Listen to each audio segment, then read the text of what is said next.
Les certitudes rendent les hommes aveugles et fous. Accordons-nous sur un désaccord. Il se passe parfois des choses bien étranges. Je suis homme de science, monsieur. Suspendons notre crédulité. Moi non plus, les sources partiales ne À marque de la Quel dommage de vivre en ces temps de scepticisme. Si vous matérialisez sous nos yeux, êtes-vous une force du mal venue abuser des humains? Non, mais je Putain, j'en ai marre d'avoir toujours raison. Cinétique, le podcast cinéma, scepticisme et esprit critique.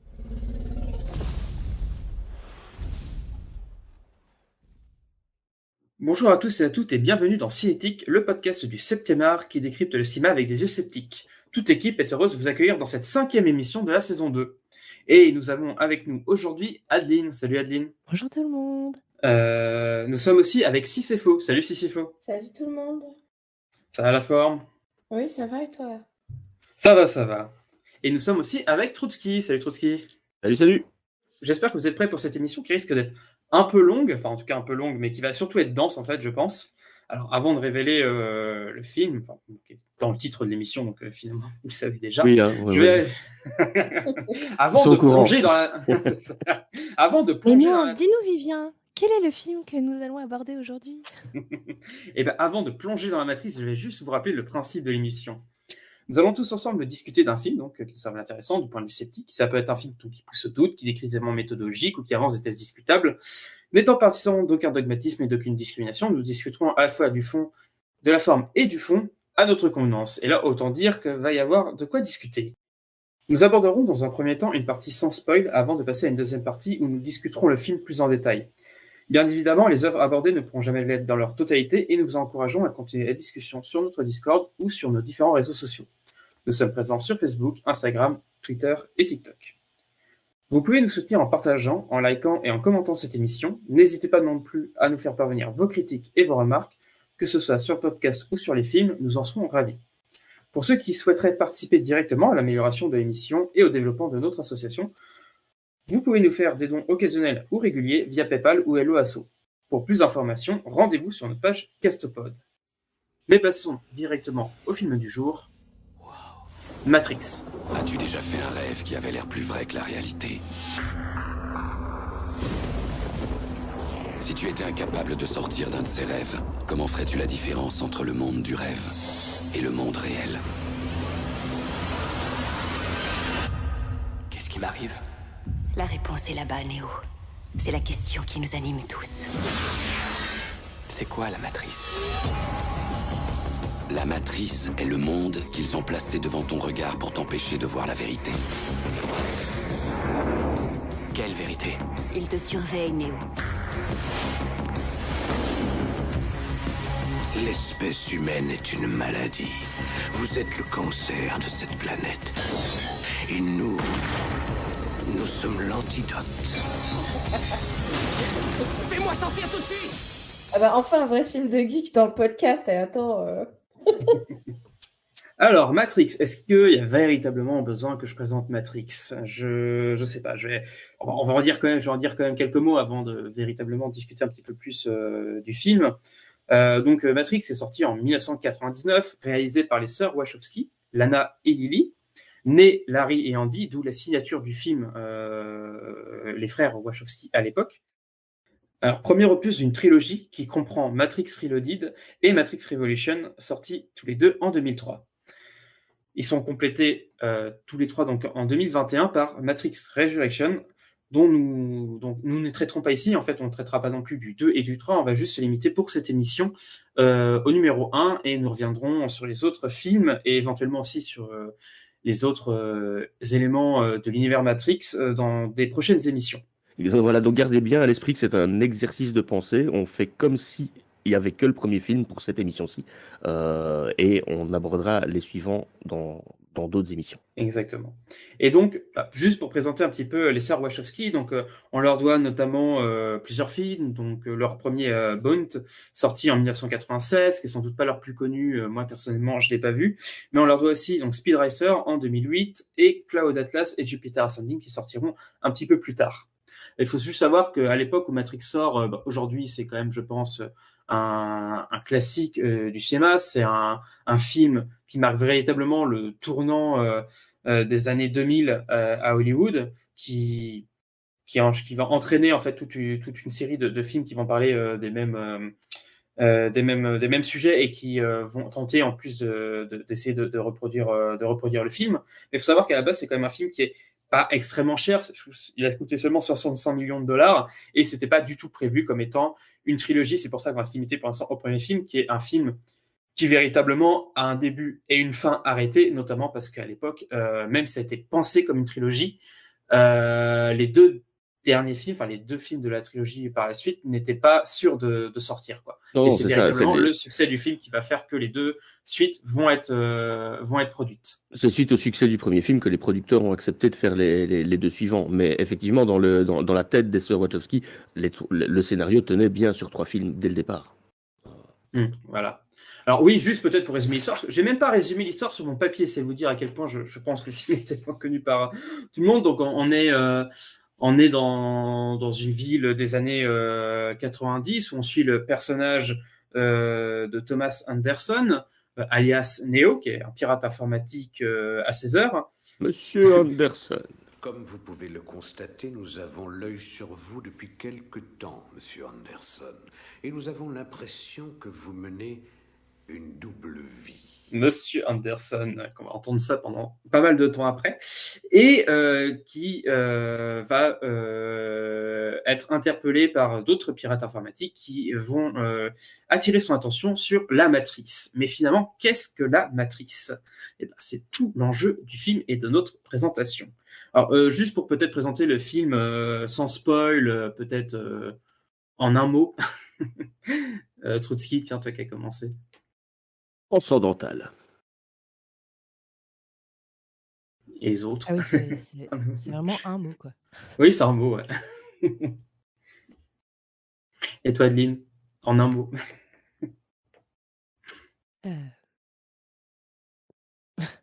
Trop vu. C'était trop. Trop vu. Il y a eu l'époque Matrix, et c'était trop. Le nombre de personnes qui s'est promené avec cette vieille veste en sky, là, dégueulasse. Entre le en fait, c'est pas trop, c'est too much, quoi. Pour aller faire des tueries dans des lycées et tout ça, quoi, c'est pas bien. Je suis pas nostalgique de cette époque Matrix, en fait. Où on s'habille un peu n'importe comment. Mais en 99, t'avais quel âge, Adeline ? J'étais en 3e. C'est pas la faute de la matrice. Dans les années 90, on s'habillait tous complètement n'importe comment. En 99, j'étais en grande section, je crois. Ah oui. Non, mais ouais, c'est ça. C'est l'époque Bombers, Westcott, Caterpillar, voilà quoi. Moi, c'était l'époque salopette en jean, moi. Est-ce que vous avez conscience que vous êtes en train de briser ce qui reste de mon adolescence là ? C'est pas sympa. Eh ben, en un mot, tu peux défendre le film si tu veux, si c'est faux. Voilà. Moi, je fais pas ce qu'on me dit déjà. Moi, je suis une rebelle, ok. Et non, mais en fait, parce que j'hésite entre perturbant et fascinant. Probablement un mélange des deux. Ah, puis c'est bête, ça finit tous les deux pareil, donc pour faire mix des deux, pertussinant. Voilà, c'était pertussinant. Voilà, c'était percussinant. Et ben moi, en un mot, j'irais juste. Ah bah vas-y. Non, vas-y. Ah non, parce qu'après, vas-y, toi, Adeline. Non, je pense aussi, c'est l'époque où on commence à avoir un ordi chez soi et tout le monde a eu ça en fond d'écran. C'est la Matrix en fond d'écran sur son ordi. Et tout le monde s'est la pété. Ouais, t'as vu, moi j'ai mis. Sauf que maintenant avec les cartes graphiques qu'on a, on peut avoir un fond d'écran avec la vraie matrice qui bouge vraiment derrière, ce qu'on pouvait pas avoir à l'époque. On était là avec notre bête capture d'écran en fond et c'était moche et c'était juste moche. Comme quoi Harry Potter avait juste. Mais le plus dur, c'est d'arriver à la lire, quoi. Mais ce qui est marrant, c'est que ce film est devenu un film rétro-futuriste. Et ça, c'est quand même drôle. Ah, dans quel sens ? Oui. Bah, parce que à l'époque, il était novateur, ça nous faisait penser à une technologie qui allait avancer, qui allait donner des trucs de fou. Alors qu'aujourd'hui, tu regardes Matrix, tout est dépassé. Donc ça fait vraiment un film rétro-futuriste. Matrix sont un n'avait peu pas vu arriver plantés. les réseaux sociaux. Non, et ils sont un peu plantés parce que c'est hyper branché téléphone. Alors qu'aujourd'hui, on n'est plus là-dedans. Mais à l'époque, c'était nouveau. Surtout les téléphones avec des fils. Ils sont encore au Ça téléphone existe? avec des fils. Ça Tu sais, existe on n'a pas Moi, j'en encore ai vu, jamais on n'a vu. pas encore vu le métavers. Hein. On attend, Marc. Voilà. Oui, mais attends, tout ne s'est pas encore réalisé. Hein. Ils ont dit que 99 était l'apologie pour eux, tel que c'est expliqué dans le film, l'apologie de la civilisation. Bah oui, effectivement. Après, il y a 2001, les attentats, et puis après, c'est qu'une suite, c'est une chute successive. Donc finalement, à la fin de tout, il y aura les machines qui vont faire leur révolution, et puis voilà. Moi, je dis que c'est encore probable. Hein. Est-ce que vous savez que sur le passeport de Neo, on voit qu'il est valide jusqu'au 11 septembre Au 11 septembre 2001, ouais. 2001? Ah ouais. Ah, mais ça avait été prévu en fait. Mais bien sûr. Par contre, moi, je pense à ce que disait Trotsky et je me dis, on pourrait faire un remake de Matrix. Genre, c'est un gars qui rentre dans le métavers et il y a un autre gars qui vient le voir et il lui dit, ou une autre personne qui lui dit, ouais, mais en fait, tu crois que tu es dans la réalité, mais en fait, tu n'es pas dans la réalité. On pourrait trop refaire le truc. C'est ça. Mais ça marchait déjà à l'époque avec Second Life en vérité. Hein. Enfin... Ouais. Dans la réalité, ton point bleu vaut 8 €. 8 $. C'est ça. Bon, et puis pour moi, pour résumer le film en un mot, je dirais juste chef-d'œuvre incontournable du début des années 2000, quoi. En un mot. Tout attaché. Voilà. Hashtag chef-d'œuvre incontournable des années 2000. Voilà. Alors après ces magnifiques analyses sans spoil du film, je vous propose de partir tout de suite sur la partie spoil.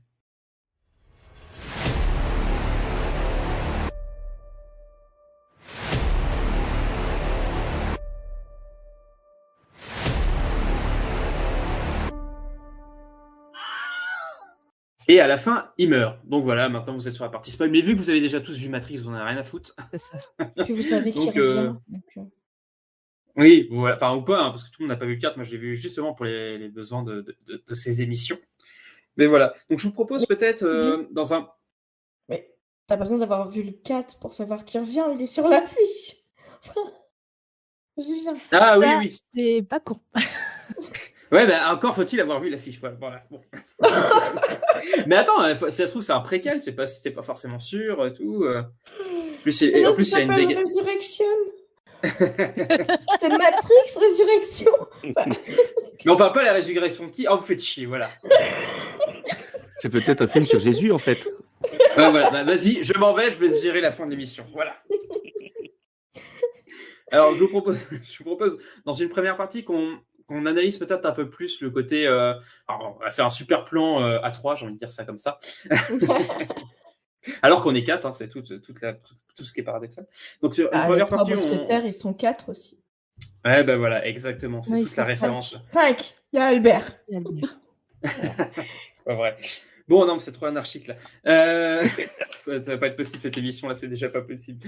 Je vous propose, dans une première partie, de revenir un petit peu sur les mécanismes de la croyance, en gros, sur les mécanismes de l'aliénation. On viendra dans un deuxième temps plutôt sur les mécanismes et la mise en scène, finalement, de la révélation, et on passera sur un troisième temps plutôt sur la confrontation et la période, et la manière de Neo de s'émanciper un petit peu à la fin du film. Voilà, sur la question de l'aliénation, donc là, se revenir peut-être un petit peu plus sur la matrice en soi. Alors, qu'est-ce que c'est la matrice? Qu'est-ce qu'elle représente? Déjà, on peut dire que dans le film, finalement, la matrice, c'est la société réelle. Hein. Quand on regarde le 1, pour la première fois, moi, je me souviens, la première fois que j'ai vu, alors que moi, je l'ai vu, j'étais quand même pas très grand, donc j'avais pas tout le contexte du film à côté. Enfin, de tout ce qui était promotionnel, etc. Donc, je l'ai vraiment vu avec un œil véritablement innocent. Et j'étais véritablement persuadé que le film commençait dans notre société, quoi, dans le monde réel. Et c'est après que j'ai découvert, en même temps que le film, en fait, vérité, qu'il y avait un monde caché derrière. Et donc, c'est assez intéressant de voir finalement que la matrice, en vérité, telle que c'est montré dans le film, c'est finalement notre monde. Et techniquement, en fait, on va dire très basiquement, ça interroge le spectateur sur le monde dans lequel il vit. Oui. Alors, je sais pas... Oui, vas-y, Trotsky. Oui, oui, clairement. Mais après, tu le comprends quand même assez vite que le monde réel est la matrice dans le film. Mais t'es pas censé le savoir avant. Ça fait partie justement des découvertes du film. Quand tu le regardes pour la première fois. J'avais 16 ans, je pense, quand je suis allé le voir au cinéma. C'était une de mes premières sorties entre potes dans la grande ville à côté de la mienne au cinéma. Et ça m'a vraiment, vraiment marqué, moi, ce film, hein. C'était vraiment, vraiment un film d'adolescence, ancré dans mon adolescence, dans tout ce que l'adolescence peut avoir de rebelle. Et les révélations qui sont faites dans le film m'ont explosé au visage, vraiment, hein. Le fait que tu as une matrice autour de toi, tu as le monde que les gens veulent que tu vois et qui n'est pas vraiment le vrai monde. Je pense que c'est peut-être même un début d'entrée dans le conspirationnisme pour moi, hein, ce film, vraiment, quoi. Ah ouais, d'accord, c'est intéressant. Parce que c'est drôle en fait, parce que je pense que c'est un film qui veut vraiment être lu de deux manières, comme un film qui promeut l'esprit critique, et je pense que c'est véritablement le but du film, et on va dire de la trilogie en général. Mais c'est vrai qu'il peut être vu vraiment comme un film complotiste. Et effectivement, on l'a dit en tout début d'émission, il vient quelques années avant le 11 septembre, et puis c'est finalement, on se peut demander si le film n'a pas un petit peu aussi nourri finalement quelques théories complotistes. Oui, et toute la méta Red Pill qui a été reprise par l'extrême droite américaine, etc. aussi. Ouais. Mais, Ouais. Pourtant, le film, il n'a fait que peut-être démocratiser des pensées philosophiques qui étaient déjà oui. connues depuis l'Antiquité, quoi. Oui. Des Mais elle les a réflexions démocratisées, justement. Ouais. La caverne de Platon, tu parles par exemple? Ouais, ou les pensées de Pascal, Ouais. plein de choses, quoi. Qui, au fil des siècles, je veux dire, cette réflexion-là, l'idée du rêve, de la réalité, etc., ça a traversé tous les courants de pensée, en fait. Ouais. Oui, puis c'est un film qui est nourri par plein de courants de pensée différents. On peut penser à différentes mythologies, on peut penser à la philosophie occidentale, mais aussi à la philosophie orientale qui alimente aussi Tout à beaucoup fait. le film sur pas mal de points. Tout à fait. Alors c'est vrai que faudrait demander à un sociologue, je sais pas. Mais pourquoi ce film-là en particulier? Parce qu'il y a d'autres films, il y a beaucoup de livres qui parlent de ce sujet-là. Pourquoi Alors, je connais quelqu'un qui prépare une vidéo sur Matrix et Bourdieu, ça va être très très chouette, mais Oui, on n'a pas le droit de dire. D'accord. Nous, on a des secrets que vous savez pas. Mais ouais, c'est intéressant. Bon, après, faut pas qu'elle est sur le sujet, mais c'est vrai que c'est une question intéressante. Pourquoi ce film-là? Parce que, comme disait Trotsky, il a marqué toute une génération d'ados. J'en fais partie. Est-ce que c'est pas le film en lui-même, les images, la musique, enfin, aujourd'hui, on regarde Matrix, on se dit ouais, c'est pas si bien fait que ça, quoique il a pas si mal vieilli, je trouve. Ouais, il a bien super bien vieilli. vieilli. Non, il a bien vieilli. Il y a qu'un seul effet spécial qui a vraiment mal vieilli, c'est l'explosion de Smith à la fin. C'est le seul vraiment effet spécial qui a vraiment très très mal vieilli. Ouais, voilà. Et à l'époque, on n'avait jamais vu de film comme ça au cinéma. C'était Ouais, puis c'était il tout était neuf, innovant, quoi. c'est vrai. Donc, voilà, donc il a beaucoup marqué les esprits pour ça aussi, peut-être, je pense. Ouais, il a dû catalyser plein de choses de l'époque. Puis les musiques. Ouais, les musiques, bien sûr. Rien que le bullet time. Hein. Ouais, bien sûr. Ouais. Bah ouais, au cinéma, c'était une révolution. Ouais. L'agent Smith, par exemple, il représentait le conformisme dans le Chicago des années 90, hein, donc le mec en costard-cravate avec sa petite mallette qui va au travail. Oui, ceci, ça rappelle aussi les hommes en noir, qui sont aussi une théorie du complot, comme quoi il y a des hommes en noir qui apparaissent à chaque fois qu'il y a une apparition d'OVNI, qui est d'ailleurs une théorie qui a alimenté des fictions, et notamment la fiction Men in Black, quoi, qui est sortie quelques années aussi auparavant, dans les années 90. Oui, tout à fait. Finalement, qui était déjà là aussi dans X-Files, qui était déjà là. Ouais, voilà, exactement. Fringe aussi, ouais.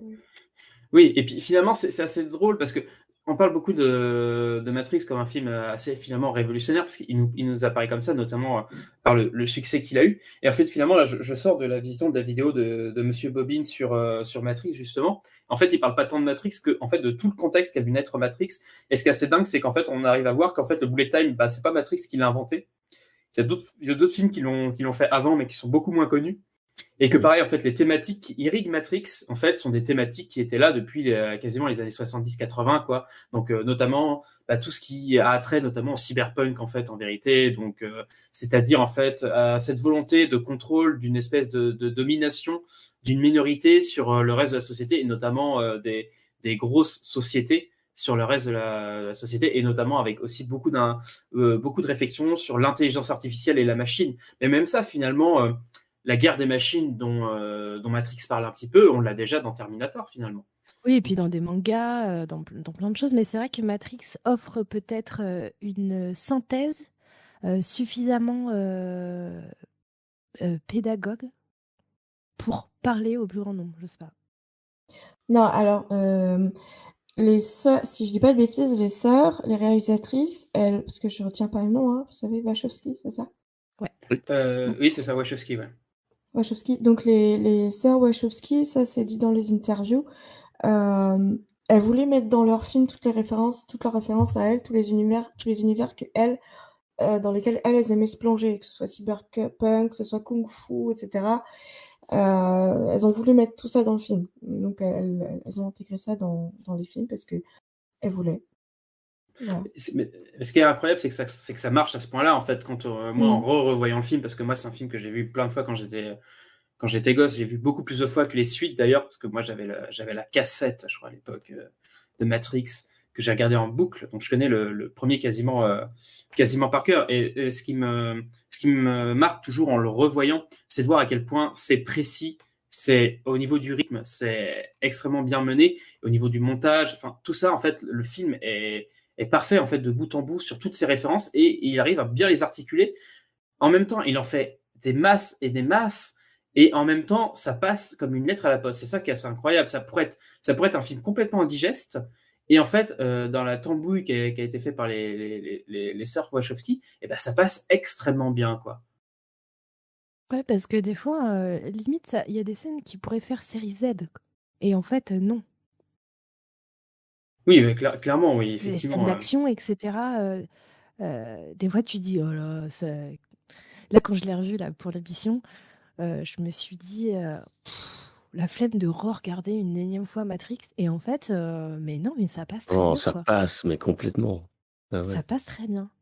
Mais parce qu'aussi, il y a des codes, comme tu dis, cinématographiques très précis. Et en fait, comment dire? On sait où on est, quoi. Même si c'est un film qui a pour but de te faire perdre certains repères, en fait, tous les repères cinématographiques sont là. Et en premier lieu, ça me fait penser là, la matrice, elle est pas de n'importe quelle couleur. Elle est couleur vert alien. Moi, ce que j'appelle le vert alien. C'est-à-dire qu'au cinéma, dans la science-fiction, ce vert-là, vert fluo, est extrêmement codifié. On le voit dans plein de films. Je sais pas si j'en avais déjà parlé, mais c'est le vert de Flubber, c'est le vert du film Alien, c'est le vert de... Enfin, ce vert fluo, il est très codé dans le Ghostbusters cinéma. Ouais. Et il est souvent associé à l'étrange, au paranormal, etc. Et donc, tu vois, quand tu arrives sur l'écran de la matrice vert qui défile, tu as déjà plein de références et d'images mentales qui te viennent, tu vois. Par association d'idées, il y a plein de trucs qui... tu sais où t'es, quoi. Et donc, Ouais, c'est très, très malin. Et pourtant, cette image de la matrice était révolutionnaire à l'époque, quoi. Quand tu rentrais dans ce film-là, en voyant ces chiffres, alors c'est même pas des chiffres, c'est du sanskrit, voilà, descendre sur l'écran comme ça, c'était tellement nouveau comme image au cinéma. Enfin, on n'a jamais vu ça. Et quand tu regardes Matrix pour la première fois, tu sais même pas du tout à quoi ça fait référence. Et maintenant, Matrix a une identité visuelle incroyable grâce à ça, en fait. Mais c'est vrai que c'était d'une inventivité incroyable. Rien que en fait, c'est ça qui est incroyable dans Matrix, c'est quand même il y a des images qui nous marquent, mais profondément dans notre être, et qui nous marqueront à jamais, quoi. Et ça, notamment, effectivement, comme tu dis, le défilement de la matrice en est une, quoi. Ouais, puis même, je parlais des codes vestimentaires en me moquant un peu, mais c'est vrai que c'est devenu un costume. Enfin, quand on part de là, quand Non, on met cosplay. un truc et... ouais, Cosplay. j'utilise pas les bons termes, mais les lunettes noires et le grand truc en cuir, etc., on peut pas se planter, quoi. C'est... C'est Une voilà, référence, c'est hein, ouais. des personnages vraiment. Oui, après, c'est le Très livre des référencé. vampires depuis longtemps. Donc bon, c'est pas, Oui, c'est vrai que quand tu c'est pas regardes vrai. Blade, il y a un peu Mais- ça aussi. Oui, Ouais. Blade est un peu Pas ça. ouais. depuis longtemps, mais c'est pas nouveau non plus. On a vu Non, ça c'est dans pas d'autres nouveau, films avant, mais quoi. je veux dire, un mec dans la rue qui se promène habillé comme ça, tu vas penser à Matrix. Moi, je vais pas penser à Blade. Ou un club Moi, SM. quand je me promène dans la rue, je sais pas si les gens ils pensent à Matrix, hein. C'est peut-être pour ça qu'ils me regardent bizarrement. Avec mes fringues toutes noires et tout.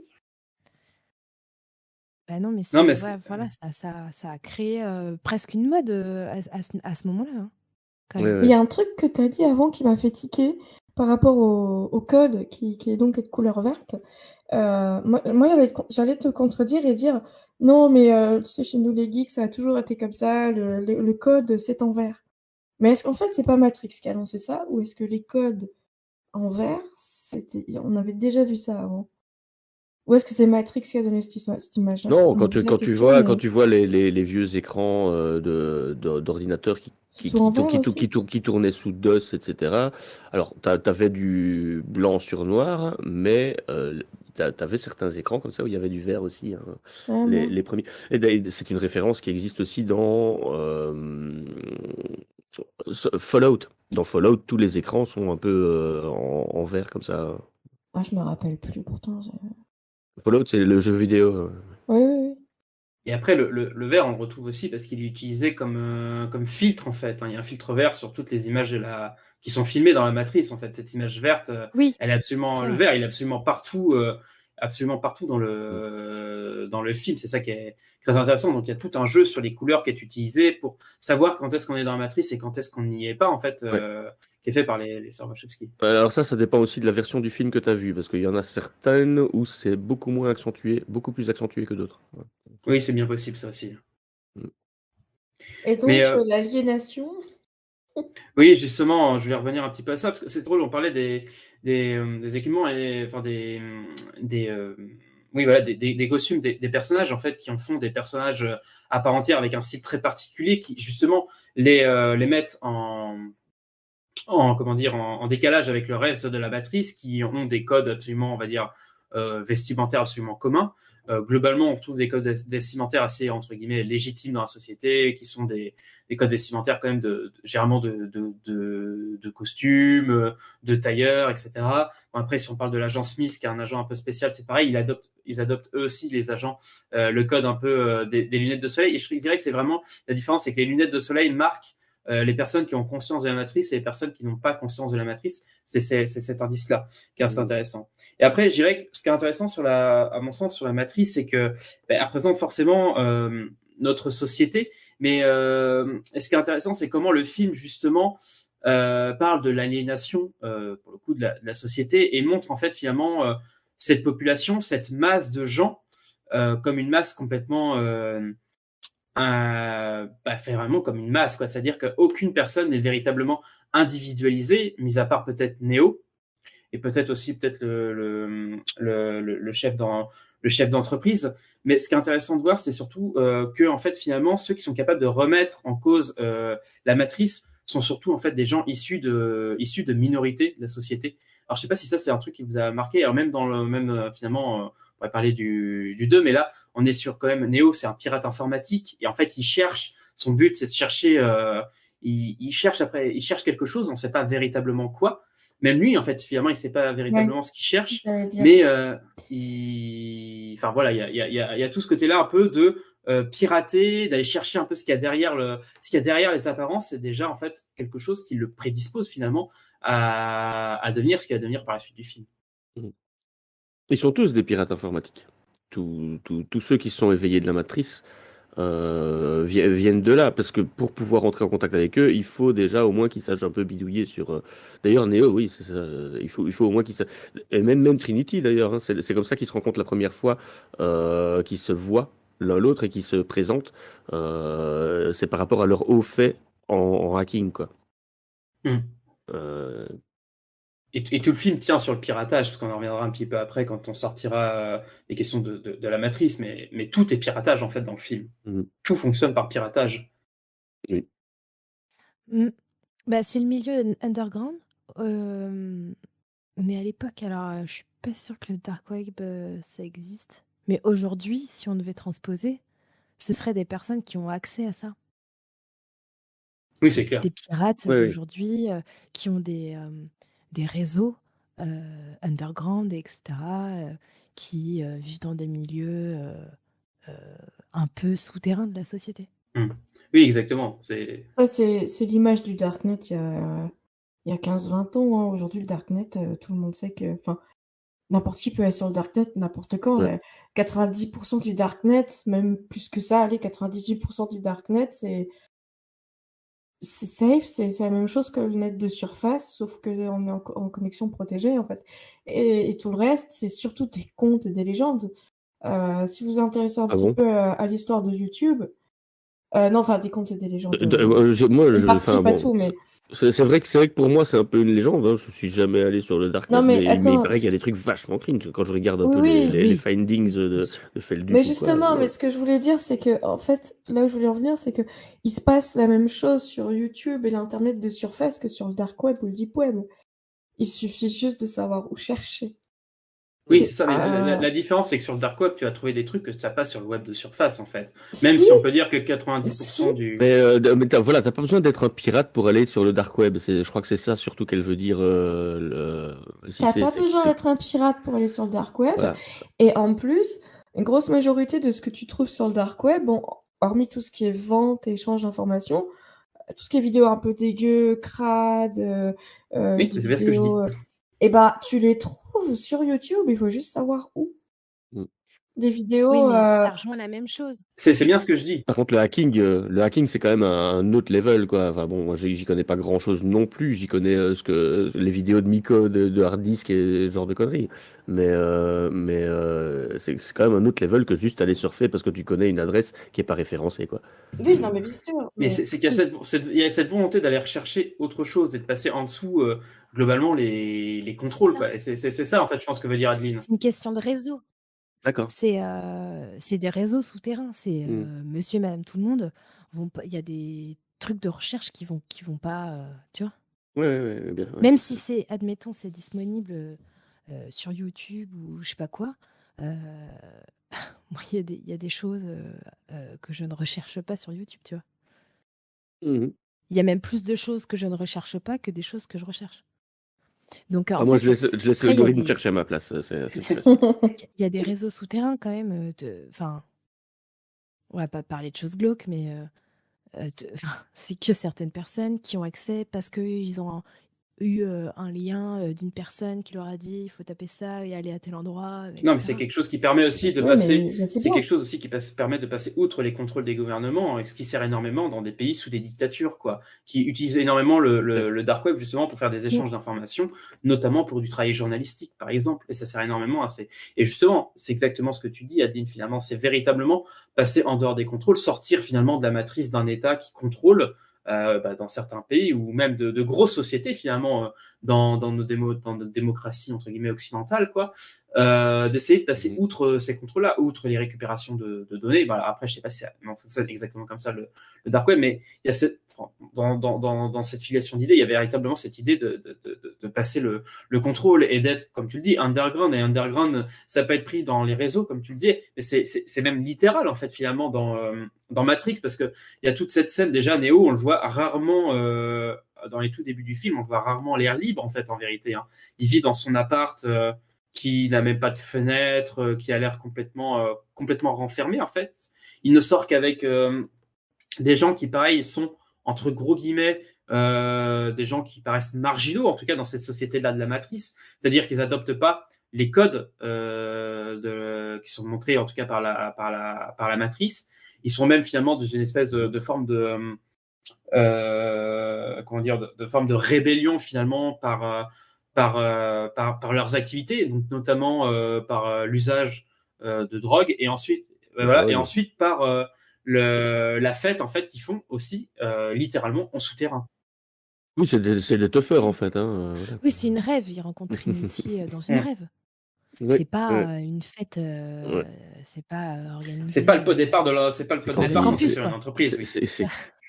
C'est quand il suit le lapin blanc.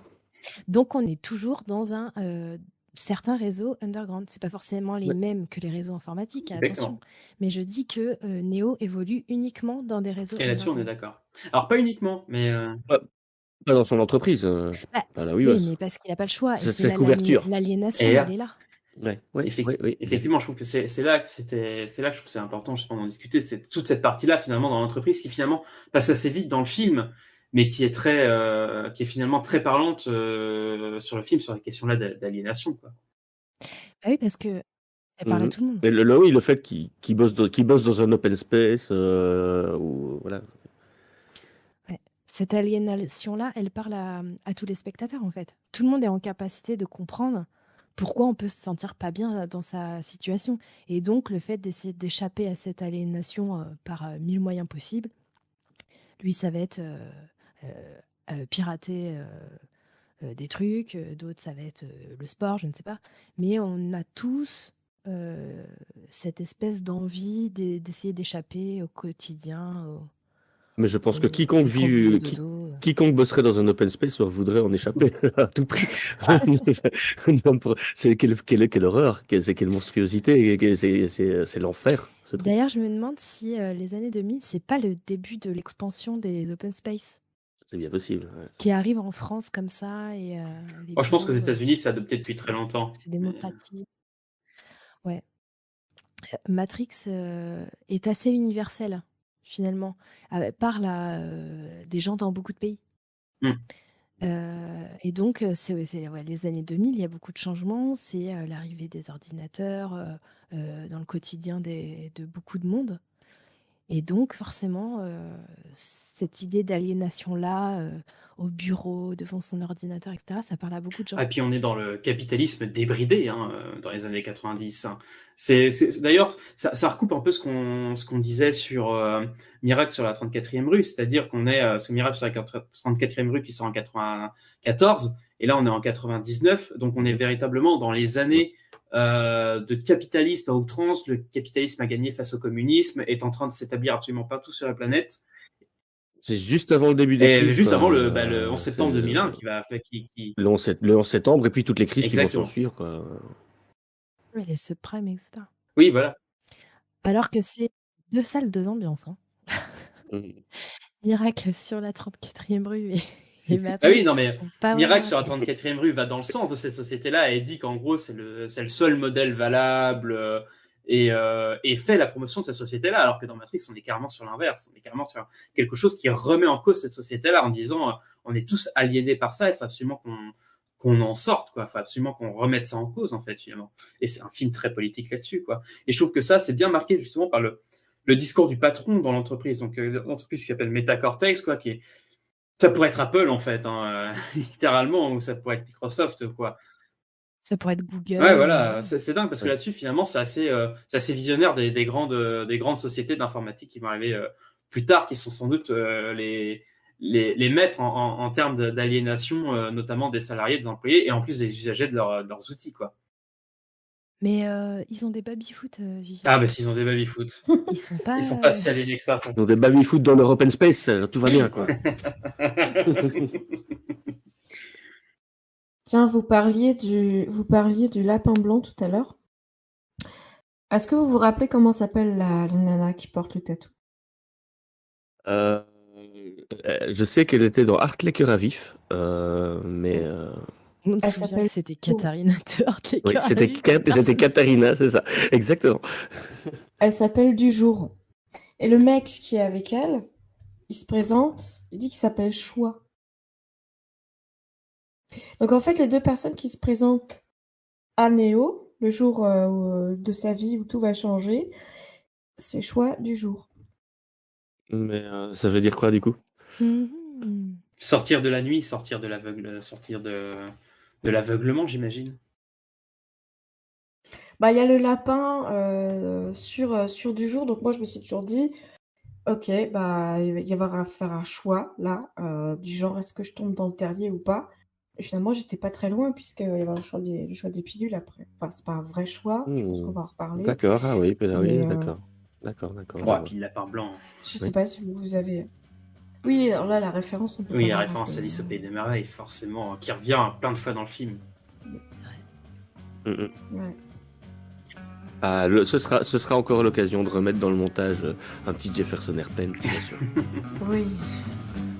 One pill makes you larger, and one pill makes you small, and the ones that mother gives you. Et donc, ouais, finalement, donc, on a bien cette idée-là donc d'aliénation dans le film, qui est redoublée aussi par l'apparition, peut-être le préciser, du livre Simulacre et Simulation de Baudrillard, sur lequel le film s'appuie. D'ailleurs, Keanu Reeves a dû le lire avant de commencer le tournage. C'est un des livres que les sœurs Wachowski lui ont imposé de lire avant le tournage. Et donc voilà, donc c'est véritablement toujours cette idée, donc finalement de sortir de cette aliénation. Et finalement, je pense que derrière la matrice, on peut y mettre beaucoup de choses, hein. On peut, bon, comme on a dit là déjà, on peut y mettre certaines personnes y voient le capitalisme. On peut y voir une certaine forme aussi de vision politique de la société. On peut y voir énormément de choses. En fait, tout ce qui est finalement norme imposée par la société, je pense qu'on peut le mettre dans le cadre de ce que représente finalement la matrice, quoi. Oui, tout le monde peut y voir un peu tout et n'importe quoi. D'ailleurs, la meilleure preuve de ça, c'est que ça a été repris autant par des gens de l'extrême droite américaine en mode Red Pill, etc., que par des gens de gauche en mode il y a anticapitaliste, etc., anti-système, quoi. Voilà, Ouais, et on parlait un petit peu de complotisme tout à l'heure, mais les gars d'extrême droite, ils l'ont repris exactement pour ça, quoi. Prenez la pilule rouge et vous verrez, vous saurez que les vaccins, c'est fait pour nous contrôler, que les Illuminati, c'est pas des conneries, Satan, le diable. Il peut vraiment y avoir beaucoup de lectures de ce film. Et c'est drôle, c'est en fait finalement sortir d'un dogmatisme pour en trouver un deuxième, en fait, en vérité. C'est un peu comme le Joker, quoi. T'as une partie des gens qui voient ça comme une critique de la société, qui laisse les plus démunis sans solution et qui gardent tout pour elles, quoi. Et il y a des gens qui ont vu ça comme un film qui est un film pro-incel, quoi. Enfin, c'est-à-dire que les incels, donc les personnes involuntary célibataires, se sont trouvés, enfin, eux ont trouvé que le Joker les représentait eux. On est C'est le complètement dans Joker. quelque chose d'autre chose, quoi. Ouais. Et des films comme ça où tu peux interpréter d'un extrême à l'autre, il y en a plein. Parce que là, finalement, comme je disais, c'est que le film en fait met en avant les entre guillemets les visions entre gros guillemets marginales de la société. Donc toutes celles qui sortent en fait finalement d'une certaine norme. Et je pense que là, effectivement, des gens entre guillemets d'extrême droite et d'extrême gauche peuvent totalement se retrouver là-dedans, quoi, parce qu'ils ont des visions entre guillemets marginales de la société. Oui, tout le monde a envie de sortir de la norme. Oui, c'est en ça. fait. Peu importe le bord dans lequel tu es, tout le monde a cette envie-là. Oui, même des centristes peuvent y voir midi à leur porte dans ce truc. Je suis Ah sûr. non, là quand même pas, faut peut-être pas abuser non plus. Non, c'est vrai. Pas les centristes. Non, je veux dire, s'il y a bien un truc que la matrice représente, c'est bien le centrisme, quoi. C'est cette vision, vision fade de la société, ultra-libérale. Je veux dire, c'est purement le centrisme, quoi. Les visions. Après, on n'a pas parlé du seul personnage du film qui veut re-rentrer dans la matrice. Cypher. Puisque lui, il a une vie de merde, même dans la réalité. Donc il essaye de négocier quand même une vie assez cool dans la matrice. Bon, ça va échouer, mais... Ouais, et puis vous disiez, tout le monde a envie d'être clairvoyant, tout le monde a envie de savoir, tout le monde a envie d'être hors norme, etc. Non. Moi, je vous assure qu'il y a très souvent, 10 fois par jour, je me dis qu'est-ce que j'aimerais ne pas savoir certaines choses et mieux vivre et mieux dormir. Hein. Et donc c'est intéressant ce que tu disais, Adeline, c'est que le personnage de Cyrus, Cypher. Cyrus pour Smiley. Cypher, il rechercherait l'aliénation du coup, quoi. Il cherche pas l'aliénation, il veut juste avoir une vie meilleure, sortir du lot. C'est une autre façon d'échapper à l'aliénation, c'est d'avoir du pouvoir sur les autres. Oui, ouais. Okay, lui, il veut être un acteur connu. C'est vrai, c'est Donc, vrai. avoir du pouvoir, Ah, etc., je suis même pas compter. sûr que c'est tellement. Alors, oui, il y a peut-être ce côté-là, effectivement. Moi, je pense que surtout, avant tout, il cherche le confort, en fait, en vérité. Parce qu'en fait, ce qu'il a troqué face à la Ouais. sortie de l'illusion, en fait, il a troqué son confort, en fait, en vérité. Il a troqué. Et c'est exactement tout le discours qui tient sur le steak, en fait, en vérité. C'est l'illusion Mhm. du steak, en fait. Il sait très bien que c'est pas un steak. Mais par contre, l'illusion fonctionne tellement bien qu'il voit pas pourquoi, entre guillemets, il irait se faire chier à bouffer de la bouillasse de merde dans un vaisseau parce que c'est plus réel, soi-disant, alors que l'illusion fonctionne très bien toute seule. Et qu'en fait, en vérité, il pourrait avoir une vie bien meilleure dans l'illusion que sorti de l'illusion. C'est drôle. Je sais que ce steak n'existe pas. Je sais que lorsque je le mets dans ma bouche, c'est la matrice qui dit à mon esprit que ce steak est saignant et délicieux. Je ne veux me souvenir de rien. De rien. C'est compris? Et je veux être riche. Je veux être quelqu'un d'important. Comme un acteur. Du coup, il y a quand même quelque chose de vachement sadique dans le fait de ne pas faire une matrice parfaite, du coup, où tout le monde est heureux. Il dit qu'ils ont essayé, mais qu'ils ont pas Alors- que ça marchait pas. Ça Oui, marchait pas. ouais, mais c'est pas que ça. Est-ce qu'ils disent que ça marchait pas ou est-ce qu'ils Ouais. disent que ça rapportait pas assez Non, il d'énergie dit que c'était ou... un total échec. Il Ouais. précise On pas sait pourquoi. pas pourquoi. Bah, On en sait pas fait, pourquoi, Les gens ouais, n'y ouais. croyaient pas. C'est trop parfait, donc les gens n'y croyaient pas, ils voyaient la Oui, je pense que c'est ça. Alors, il y a soit ça, Ouais, ouais. soit un monde trop parfait ne peut juste pas fonctionner et t'amener à disparaître, en fait, en vérité. C'est qu'est-ce qui serait un monde absolument parfait C'est un monde sans. Et un monde où, enfin, c'est même pas, sans être parfait, on peut quand même faire en sorte que les gens crèvent pas de maladies, de faim, de violence, voilà. Ah, Et, mais ça, est-ce que c'est les machines qui s'en occupent ou est-ce que c'est nous et on fait ce qu'on veut avec notre libre arbitre? mais si c'est eux qui codent la matrice, bien sûr, c'est eux qui. Oui, si. Oui, mais- Est-ce qu'il y a du libre arbitre dans la matrice? Bah, je dirais oui, puisqu'il y en a qui en ont échappé. S'il n'y avait pas moyen d'avoir un libre arbitre, du coup, Bah, dans la matrice, oui. si t'étais à 100% aliéné. En fait. Bah oui, mais Neo et compagnie, ils sont bien réussis. Donc tu as du libre arbitre au sein des limites que C'est t'impose ça. la matrice. Oui, Mais limité, je mais pense. très libre arbitre. En fait, ça pose la question, en fait, finalement, des limites, finalement, à ce qui est autorisé ou pas. En fait, finalement, comme c'est dit à un autre moment, c'est-à-dire il y a 99% qui se retrouvent, en fait, dans cette matrice-là, en fait, des gens qui se retrouvent dans cette matrice-là, qui ne la remettent pas en cause parce qu'en fait, elle leur convient parfaitement. Et qui, finalement, dans leur aliénation, s'y retrouvent parce que déjà, ils la voient pas. Mais même s'il la voyait, il serait sans doute probablement comme Cypher et il préférait y rester finalement. Mais moi, en fait, je me suis fait la réflexion moi-même, c'est je me dis, si du jour au lendemain, on me dit, bah voilà, tu vis dans une matrice, est-ce que tu veux en sortir, tu veux pas en sortir? Est-ce que je serais capable de me dire de faire une croix sur toute ma vie, c'est-à-dire sur ma famille, sur mes amis, pour me dire que tout ça c'est factice, pour aller retrouver des inconnus ailleurs, quoi. Et t'as envie de te dire finalement, qu'est-ce qui est plus factice finalement? Et moi, je pense que je prendrais la pilule bleue. Techniquement, tu vois. Ouais, faut surtout pas être aussi con que Neo et puis poser la question, dire bon, gars, moi je veux bien faire un choix, mais donne-moi un vrai choix. Il y a quoi? Il faut que je m'attende à quoi? Qu'est-ce que je vais voir quand je vais lever mes yeux? Parce que si tu dis, si Neo avait dit la vérité si Morpheus avait donné toutes les informations à Neo, il aurait peut-être pas pris la pilule. C'est-à-dire, parce qu'il lui dit quand même, il lui montre des images du monde réel, il lui dit, regarde, on a foutu en l'air le ciel, on a foutu en l'air le ciel, on n'a plus de soleil, il y a plus une plante qui pousse, c'est le bordel, hein, je te mais préviens, ça quoi. reste quand même. C'est la merde. Hein. Ah, ça, il lui dit ça après. Hein. Ouais. Une fois qu'il a. Non, il lui dit ça. Ah oui, c'est vrai, il l'a déjà réveillé quand il dit, ah oui, c'est vrai, putain, mais oui. Et il lui demande juste, tu veux savoir la vérité ou tu veux rester là? Et tu Ouais, n'auras c'est aucun vrai, c'est souvenir. vrai. Ah, c'est tentant de dire, bah vas-y, je veux savoir. Et puis après, tu veux plus la savoir après. C'est là ta dernière chance. Tu ne pourras plus faire marche arrière. Choisis la pilule bleue et tout s'arrête. Après, tu pourras faire de beaux rêves et penser ce que tu veux. Choisis la pilule rouge, tu restes au pays des merveilles. Et on descend avec le lapin blanc au fond du gouffre. Mais donc oui, après Neo, et je trouve que justement, là je pense qu'on peut passer finalement sur la partie 2, un petit peu sur la question de la révélation et toute cette scène-là justement de révélation. Et finalement, Neo, il a le profil type en fait parfait pour sortir de la matrice parce qu'il a aucune attache en fait en vérité dans ce monde-là.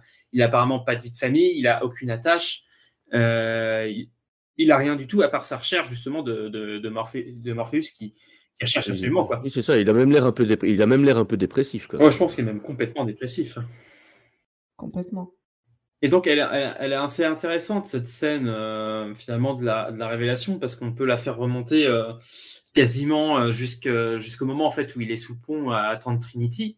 Et vous avez vu, il y a cette espèce déjà... En fait, il va franchir... En fait, c'est assez drôle. C'est comme beaucoup de films, en fait, où il y a un passage d'un monde à un autre. On pourrait penser, par exemple, au voyage de Chihiro, par exemple, quand Chihiro arrive dans le monde des esprits, où, en fait, il va y avoir en fait, différents passages en fait qui vont être accomplis par Neo pour sortir de la matrice. Alors on pourrait dire par exemple que le premier passage c'est d'accompagner le lapin blanc. Moi je pense que en fait le premier passage ça va être d'accepter de rejoindre Trinity sous le pont et c'est à partir de là en fait toute sa sortie de la matrice va se faire progressivement.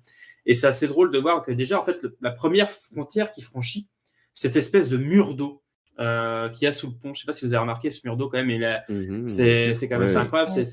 Alors faut savoir que l'eau est un élément mais alors qui revient mais alors partout dans Matrix, quoi.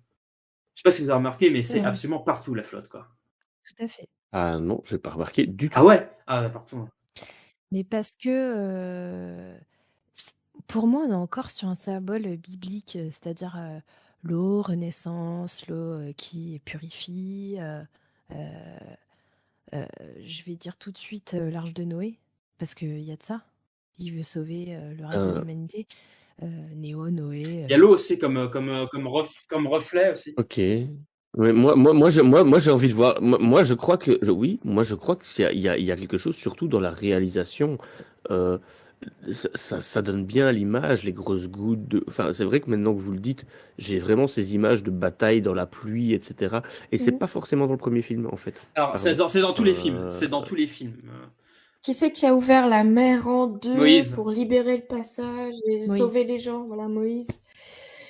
Ouais. Mais oui, mais l'eau dans le 1, même, on la retrouve dans la scène d'action finale, hein, avec Morpheus et l'activation des... Oui, c'est vrai, oui, bien On la sûr. retrouve partout. Ouais.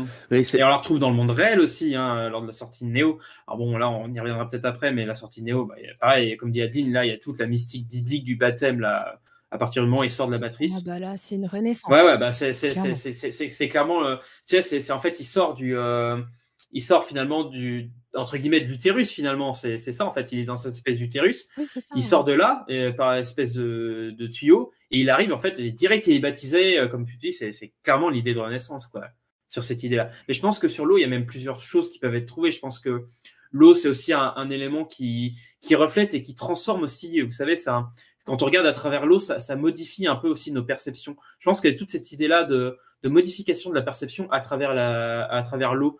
Et ce qu'on trouve en fait aussi dans l'usage des reflets absolument partout dans le film. Oui, c'est ce que j'allais dire. C'est que l'eau souvent sert de miroir et il y a beaucoup de jeux de miroir dans le film. Donc pour moi, c'est lié au reflet aussi, l'eau. C'est lié au reflet, le miroir qui se brise là. Exactement. Et qui tout d'un coup se et débrise. Qui devient et liquide. Il passe la main à travers. Et c'est à travers ça qui sort de la matrice, du coup, justement. C'est même à travers un miroir à consistance un peu aqueuse qui sort de la matrice. Clairement. Ouais. Pour ça, il y a toute une symbolique autour de ça. Oui, donc c'est forcément lié à la naissance. Et puis, Néo, c'est un personnage christique. Hein. Ça veut dire nouveau. C'est le Messie. Néo, ça veut dire nouveau. Hein. Ouais, nouveau. On y voit ce qu'on... Enfin, voilà, c'est... Je veux dire, elle s'en cache pas, les Wachowski, sur ça. Ah non, mais du tout. Voilà. C'est clairement un personnage. Et c'est ça qui est... En fait, je m'étais pas posé cette question-là avant. Moi, j'ai une réflexion quand même qui reste sur le film et que j'arrive pas à... Peut-être que finalement, j'aurai la réponse à l'épisode 4, je ne sais pas, on verra, quand je l'aurai vu. Mais ma question, c'est plus ils sortent de la matrice et plus ils deviennent croyants. Ce qui est bizarre, parce que c'est vrai. On pourrait s'attendre à quand les gens sortent de la matrice, on est dans la réalité et donc on a affaire à des gens plus sceptiques, avec un esprit critique plus fort. Et ce qui se passe dans la matrice s'explique parce que c'est la matrice, et donc dans la réalité, c'est pas possible. Par exemple, les fantômes, les dons, la télékinésie, etc. Dans la matrice, il y a tout ça. On imagine qu'il y a tout ça, qu'il y Ouais. a des phénomènes. C'est expliqué dans le deuxième film, d'ailleurs. Voilà. Et quand on va dans la réalité, en fait, c'est pas du tout ce qui se passe. Les gens deviennent plus croyants. Et donc là, on part carrément sur la prophétie, l'oracle, Jésus-Christ, etc., etc. Et du coup, je trouve que c'est assez particulier. Et ça me pose question, ça. C'est juste que hors de la matrice, on a aussi des croyances comme dans la matrice, en fait. Et qu'au final, la croyance qui est en dehors de la matrice, c'est oui, le fait de l'élu, le fait du machin, etc. Et c'est là, je trouve, une des plus belles subtilités de Matrix, c'est de bien nous rappeler que quand on quitte un système de croyances, bah, on en entre dans un autre. Avec ses croyances, avec ses gourous, avec ses guides, etc., etc. Et là, je trouve que ce qui est très intéressant sur ce point-là, c'est le personnage de Morpheus, en fait. Morpheus, c'est le prophète, quoi. Bah, c'est surtout le maître et le guide, en fait. Alors, ce qui est intéressant, c'est que quand on entend Morpheus, en fait, dans la matrice, on a l'impression que c'est celui qui va nous révéler quelque chose. Donc, oui, effectivement, c'est celui qui va nous guider en dehors de la matrice. Il nous paraît être un peu le maître en termes finalement, de remise en cause du système, quoi. Et même après, un petit peu ensuite après, quand il présente la matrice à Neo, on a l'impression qu'il a compris l'entièreté du système, comment ça fonctionne, comment il est capable de le remettre en question, etc. Sauf qu'on se rend compte que même si c'est sans doute le plus critique sur la matrice et comment ça fonctionne, puisque c'est lui qui nous présente et c'est lui qui guide Neo en dehors de la matrice, c'est aussi celui qui est le plus croyant dans le fait que Neo est l'élu et il est incapable de remettre ça en question. Mais même quand il est... Enfin non, dans le premier film, on est sur le premier film, je parle pas du deuxième. Je m'étais. Justement, cette espèce d'ambivalence-là que crée Matrix, l'effet Matrix, c'est-à-dire elle met le doute chez tout le monde. Parce que c'est pour renverser, évidemment, ses propres convictions. Du coup, on peut imaginer, parce qu'on est toujours sur le 1, on peut imaginer qu'en fait, dans la matrice, la science, l'esprit critique, le scepticisme peut exister, mais ça fait penser au spectateur qui nous dit qu'on ne rêve pas de ça et qu'en fait, dans la réalité, il y a des trucs de ouf qui existent et on n'en a pas conscience. Ça pourrait être ça aussi le truc inversé. Ça, c'est le questionnement métaphysique, en fait, en vérité. Nous, c'est ce qu'on considère ici comme un raisonnement métaphysique, c'est-à-dire qu'on considère que la science ne peut évaluer que ce qu'on voit, pas que ce qu'on voit, mais que ce qui est matériel, finalement, c'est le matérialisme de la science, et qu'on ne peut évaluer que ce qui est matériel, que ce qui est mesurable. Et finalement, quand on dit, bah oui, si, mais il y a un autre monde en dehors de notre monde, ça peut être le monde de Dieu, ça peut être peut-être effectivement dans un monde informatique, peut-être en fait finalement qu'on est dans un rêve, il y en a même qui disent qu'on est dans le rêve d'un géant, etc. Mais ça, en fait, c'est possible, toutes ces théories sont possibles là, mais elles sont absolument invérifiables parce qu'elles sont absolument impossible en fait à mesurer et à vérifier tout simplement. Et c'est ça qui est assez intéressant, c'est qu'effectivement la matrice dans son système, elle fonctionne globalement très très bien. Et en fait là en fait on est presque dans un raisonnement effectivement métaphysique après pour savoir pour en sortir en fait tout simplement. Donc c'est là qu'on arrive effectivement dans des questions qui sont plus reliées finalement à la religion véritablement qu'à la science. Ouais, et je disais ça surtout pour dire que en fait, ça peut mettre le doute chez tout le monde. Tu vois, peu importe tes croyances, tes non-croyances, tes convictions, ton savoir. Oui. Tu vois, t'as aucune certitude. Si tu sors de la matrice, qu'est-ce qui se passe, quoi. Ah ben oui, non mais...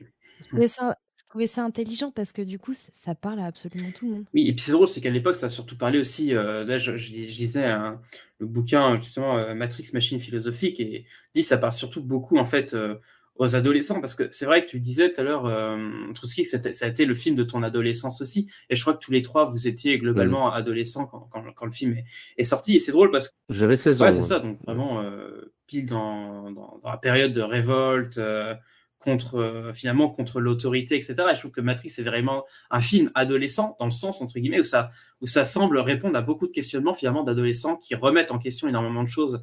Tu sais, tu as été dans la matrice pendant toute ton enfance, en fait, où tu as obéi à ce qu'on t'a dit, tu remettais pas en cause l'autorité parentale, et après, tu arrives dans l'adolescence, tu commences à remettre en cause l'autorité parentale, à réinterroger la vision du monde qu'on t'a proposée, en fait, pendant toute ton enfance, et finalement, la période d'adolescence, en fait, est sans doute une des périodes, sans doute les plus, entre guillemets, critiques. Je dis pas forcément critique avec de la méthodologie, hein, mais critique dans le sens où on remet en question ce qui nous entoure. Et je trouve que Matrix résonne beaucoup avec ça. Et je pense que c'est pour ça que Matrix était un grand film qui a beaucoup intéressé les adolescents, notamment à l'époque, quoi. Parce que ça matérialisait beaucoup d'interrogations, pour le coup.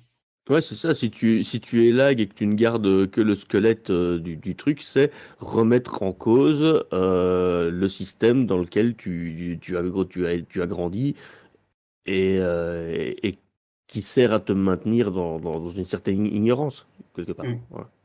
C'est ça, au final. Vraiment, hein, si tu édulcores...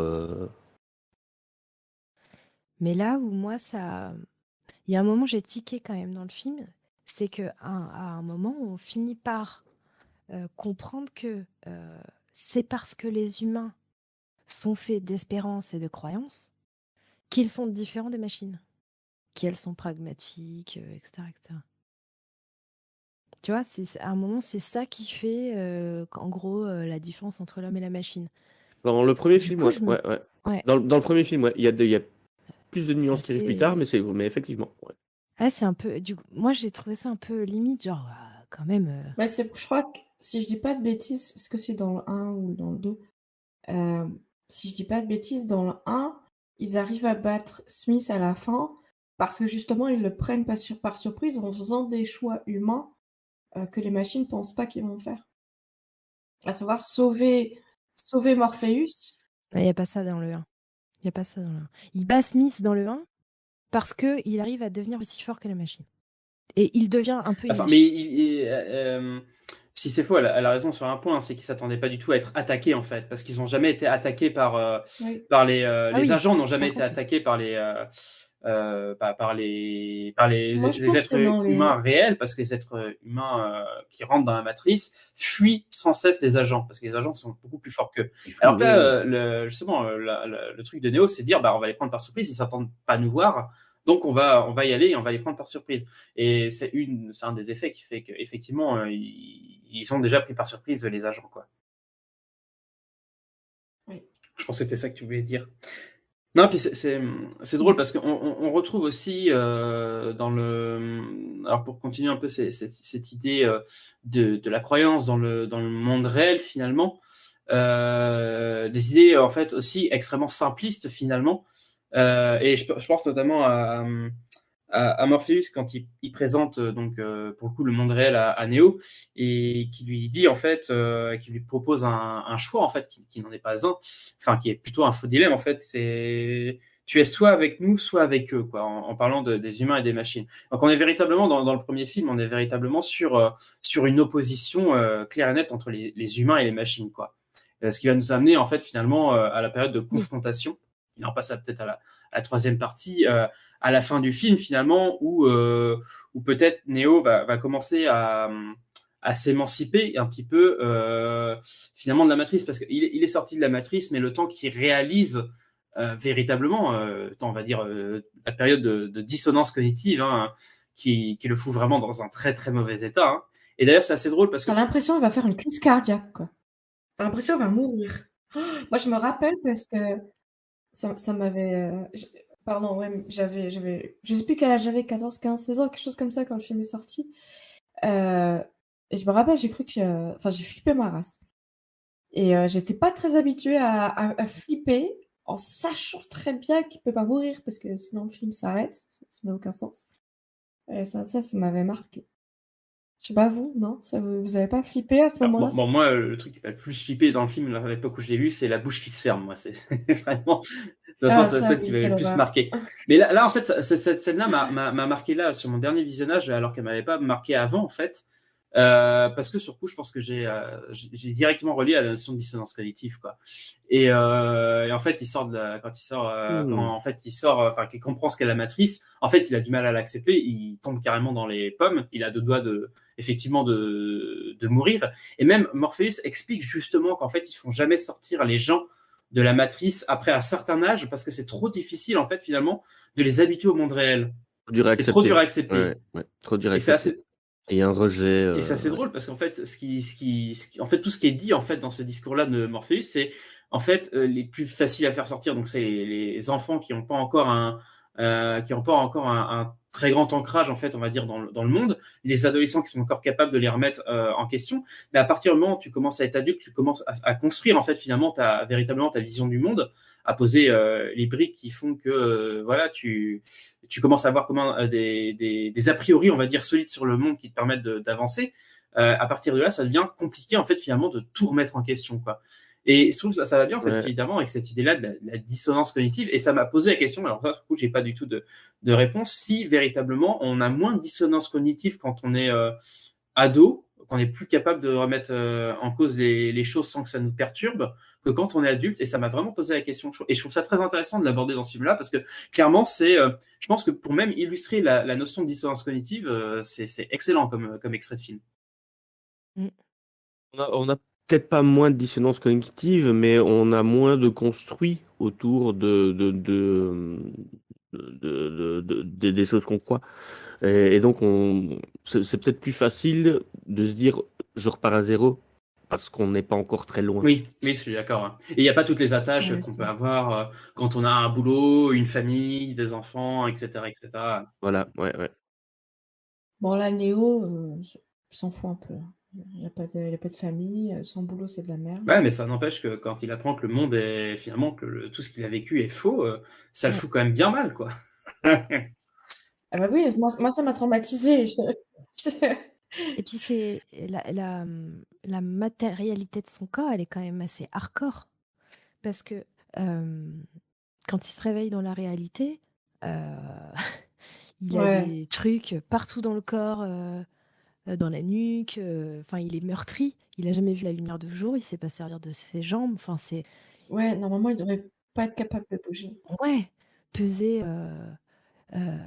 hyper lourd, enfin tu vois, parce qu'il a pas trop de muscles, enfin je sais pas trop comment, on sait pas trop comment ils sont maintenus dans cette espèce de fluide. Ça doit quand même être très ils font pas beaucoup de gym dedans. Mais oui. Et puis on voit bien avec ses cheveux, que le temps il est long en fait, parce que là il y a beaucoup d'ellipses en fait dans Matrix. On le voit aux cheveux de Neo. Mais attends, j'ai une théorie. Est-ce que Parce que je suis en train de penser à un truc. Si tu prends une balle dans la matrice, tu meurs dans la réalité.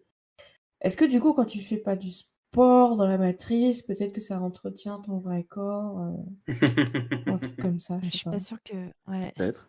C'est trop tiré par les cheveux. C'est pas dit particulièrement. C'est pas parce que c'est pas dit que c'est pas possible.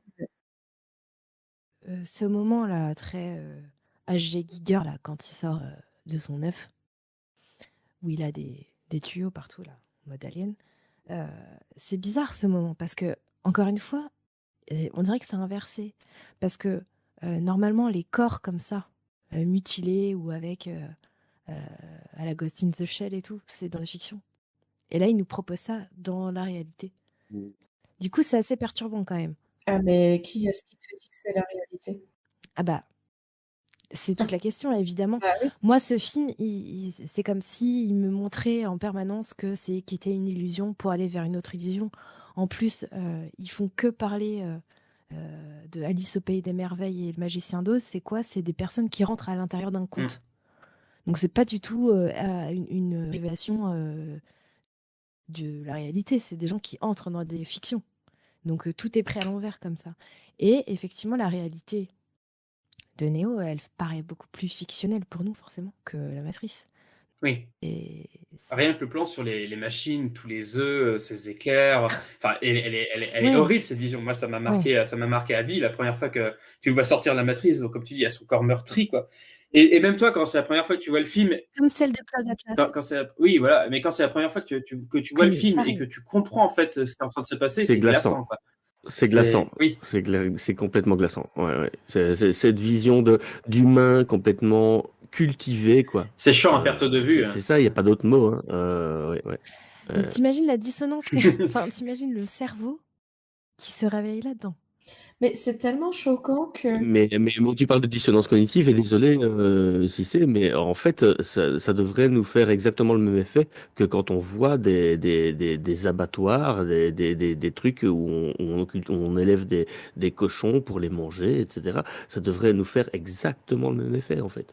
Bah, moi, j'ai l'habitude de ces vidéos, hein, donc je me fais plus rien, mais je vois ce que tu veux dire, ouais. C'est ce que je disais, ça me fait penser évidemment à ce qu'ils ont fait dans Cloud Atlas. Il y a de ça. La boucherie d'humains. Ouais. Enfin, pardon. Oui, mais ça après. Qui a vu Cloud Atlas. comment il s'appelle Love Death Robot. Qui a Pas vu. Non. Si vous connaissez pas Love Death Robot, regardez. Si vous kiffez Matrix, si vous kiffez les trucs genre Black Mirror, vous allez kiffer Love Death Robot. En général, c'est des petits courts-métrages de entre 5 et 20 minutes, ça dépend. Ils sont indépendants, hein, vous pouvez les regarder dans l'ordre que vous voulez. Et il y a un épisode, du coup, je vais vous spoiler une fin d'un épisode, je suis désolée. Mais il y a un épisode, en fait, c'est The Matrix, quoi. Le mec, il se réveille dans un monde, sauf que c'est pire que Matrix. C'est horrifique. Horrifique. C'est vraiment, c'est dégueulasse, c'est l'enfer, c'est Burke, c'est le truc le plus moche que vous avez vu de votre vie. Et je me rappelle que, alors que j'avais vu The Matrix déjà une bonne dizaine de fois à ce moment-là, je me rappelle que je ressens le même choc que la première fois et qu'à chaque fois que je regarde le film. Je vois toujours pas de quel épisode tu parles. C'est dans la saison 1. Mais je sais plus quel épisode c'est. Mais raconte juste l'histoire. Je me rappelle plus du début, je me rappelle que la fin. Le mec, il se réveille dans la réalité et cette réalité, elle est dégueulasse. Ça a la place des murs, il y a des genres de muscles vivants. Enfin, je sais pas, je me rappelle plus exactement. Mais c'est juste immonde, c'est immonde. Ouais, ok. Bark. C'est l'horreur, quoi. Ah. Il faudrait que je remate ce truc, ça me dit rien. Je peux te le retrouver peut-être tout à l'heure. Mais ouais, mais effectivement, ouais, se réveiller dans un monde extrêmement différent de ce qu'on a l'habitude, c'est... Puis le côté colonie, quoi, c'est terrifiant. La quantité d'êtres humains. Moi, je me rappelle la plongée, là, à un moment, là, il y a la caméra qui bouge, et puis on voit plusieurs tours comme ça, des centaines de mètres. Quand tu le vois sortir de son cocon, tu as un plan assez rapproché avec t'as une dizaine de sarcophages, une vingtaine, et puis après t'as la caméra qui s'éloigne et là tu vois qu'il y en a. Et là tu fais ah ouais. Ah, mais ça frôle presque le film d'horreur à ce moment-là, quoi. Moi, je me suis posé une question d'ailleurs par rapport à ça. Je me disais, dans la matrice, il y a des couples qui se forment. Et par exemple, ils veulent un enfant. Comment ils font? Ils vont aller chercher les corps, genre à l'E7, étage 5, et prendre le sperme du gars. Il y a la réponse dans le... Il y a la réponse. Et on le dit après. Bon, bah, alors, si on le sait après. Attends, mais c'est dans le 2. Mais je sais même pas s'ils le disent, moi j'ai pas l'impression qu'ils la le disent. petite fille... Si. Ah ben, me dites pas alors. Je veux pas savoir. La petite fille indienne. J'en dis pas plus. Ah bon. Mais non, on peut imaginer plein de trucs. On peut imaginer que mais non. dès qu'il y a un enfant, dès qu'il y a un enfant qui naît dans la matrice, il y a, enfin, dès qu'il y a un enfant qui naît dans la matrice, il y a un embryon qui se crée en dehors. On peut imaginer plein de solutions. Oui, surtout on peut imaginer que l'enfant soit pas véritablement le leur en fait, tout simplement. Hein. Oui, c'est ça. Ouais. Ouais, et du coup, si ça se trouve, je sais pas si on l'a dit déjà, mais l'apparence que tu as dans la matrice, ton avatar, on va dire ça comme ça, en fait, ne correspond pas du tout à ton corps physique. Voilà, alors, moi, je pense que c'est possible. Moi, je pense pas, parce que ça correspond à Neo, ça lui correspond, Morpheus, ça lui correspond. Ça correspond à la plupart des personnes. C'est pas ce qu'on voit dans le film.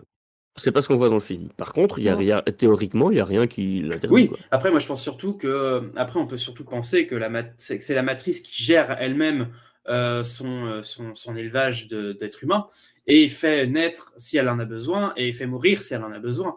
Et en fait, le fait qu'il y ait quelqu'un qui qui tombe enceinte dans la matrice, c'est uniquement un choix de la matrice et pas du tout un choix de ce qui se passe en fait des êtres humains finalement. Et c'est que là peut-être la plus grande aliénation, on peut aussi, c'est qu'on peut penser qu'en fait eux ils pensent avoir le choix de se reproduire ou pas, d'avoir des enfants ou pas, et en fait c'est purement la matrice qui fait ce choix-là pour eux en fait.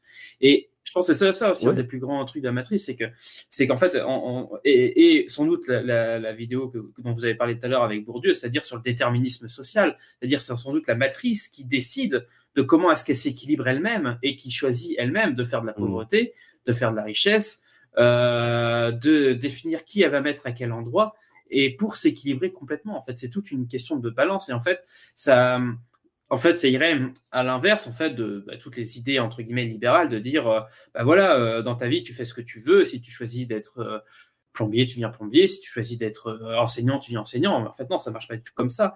C'est du déterminisme social, en fait, en vérité. Et il y a beaucoup, donc, cette idée-là dans Matrice, probablement, du déterminisme, en fait. Et en fait, que les gens ont l'impression, en fait, finalement, ce qu'on parlait tout à l'heure, est-ce qu'il y a du libre arbitre dans la Matrice, finalement? Ça revient à poser la question, c'est est-ce qu'il y a du libre arbitre dans nos sociétés? Et ça, c'est même une question qui, encore aujourd'hui, est complètement suspens parce que ça dépend, en fait, totalement des points de vue des personnes qui traitent de ces questions-là. Et si on est bourdieuien, on aura tendance à dire plutôt non, parce qu'effectivement, c'est le déterminisme social qui va déterminer qui on est, qui va déterminer nos choix. Ouais, je pense que c'est clairement une des questions soulevées par le film, entre autres. Oui, mais même dans la réalité, effectivement, du film. Il y a un moment, vu qu'il y a cette histoire de prophétie qui tient quand même les gens, Trinity, dès le départ, on dirait qu'à la limite, elle se force à essayer d'être amoureuse de ce type. Enfin, parce que Morpheus a dit que c'était l'élu. Tout de suite. Ça s'appelle une prophétie autoréalisatrice. Il y en a plusieurs dans le film comme ça. On s'en doute un peu qu'il y a un peu de ça. Mais du coup, le libre arbitre, c'est pas. On ne sait pas s'il y en a même dans la réalité, quoi. Alors qu'ils sont censés être libérés. De toute façon, pour moi, dans ce film, tout porte à dire que on sort d'une illusion pour aller dans une autre, en fait. Mais c'est là tout le génie de Matrix, je pense. C'est d'essayer de donner du sens, c'est d'essayer de créer sa construction du truc, sa vision du truc, en fonction de ses croyances. Ouais. Mais cette vision-là, quand j'étais ado, je l'avais pas du tout. Enfin, c'est maintenant en revoyant le film. Je m'étais jamais dit ça sur Matrix. Il y a plusieurs niveaux de lecture. Et ce que je trouve intéressant, je suis d'accord, c'est quitter une illusion pour en retrouver une autre. Et ce que je trouve intelligent dans le film, c'est qu'il joue pas la carte justement de remettre en cause le monde réel. À aucun moment il le fait.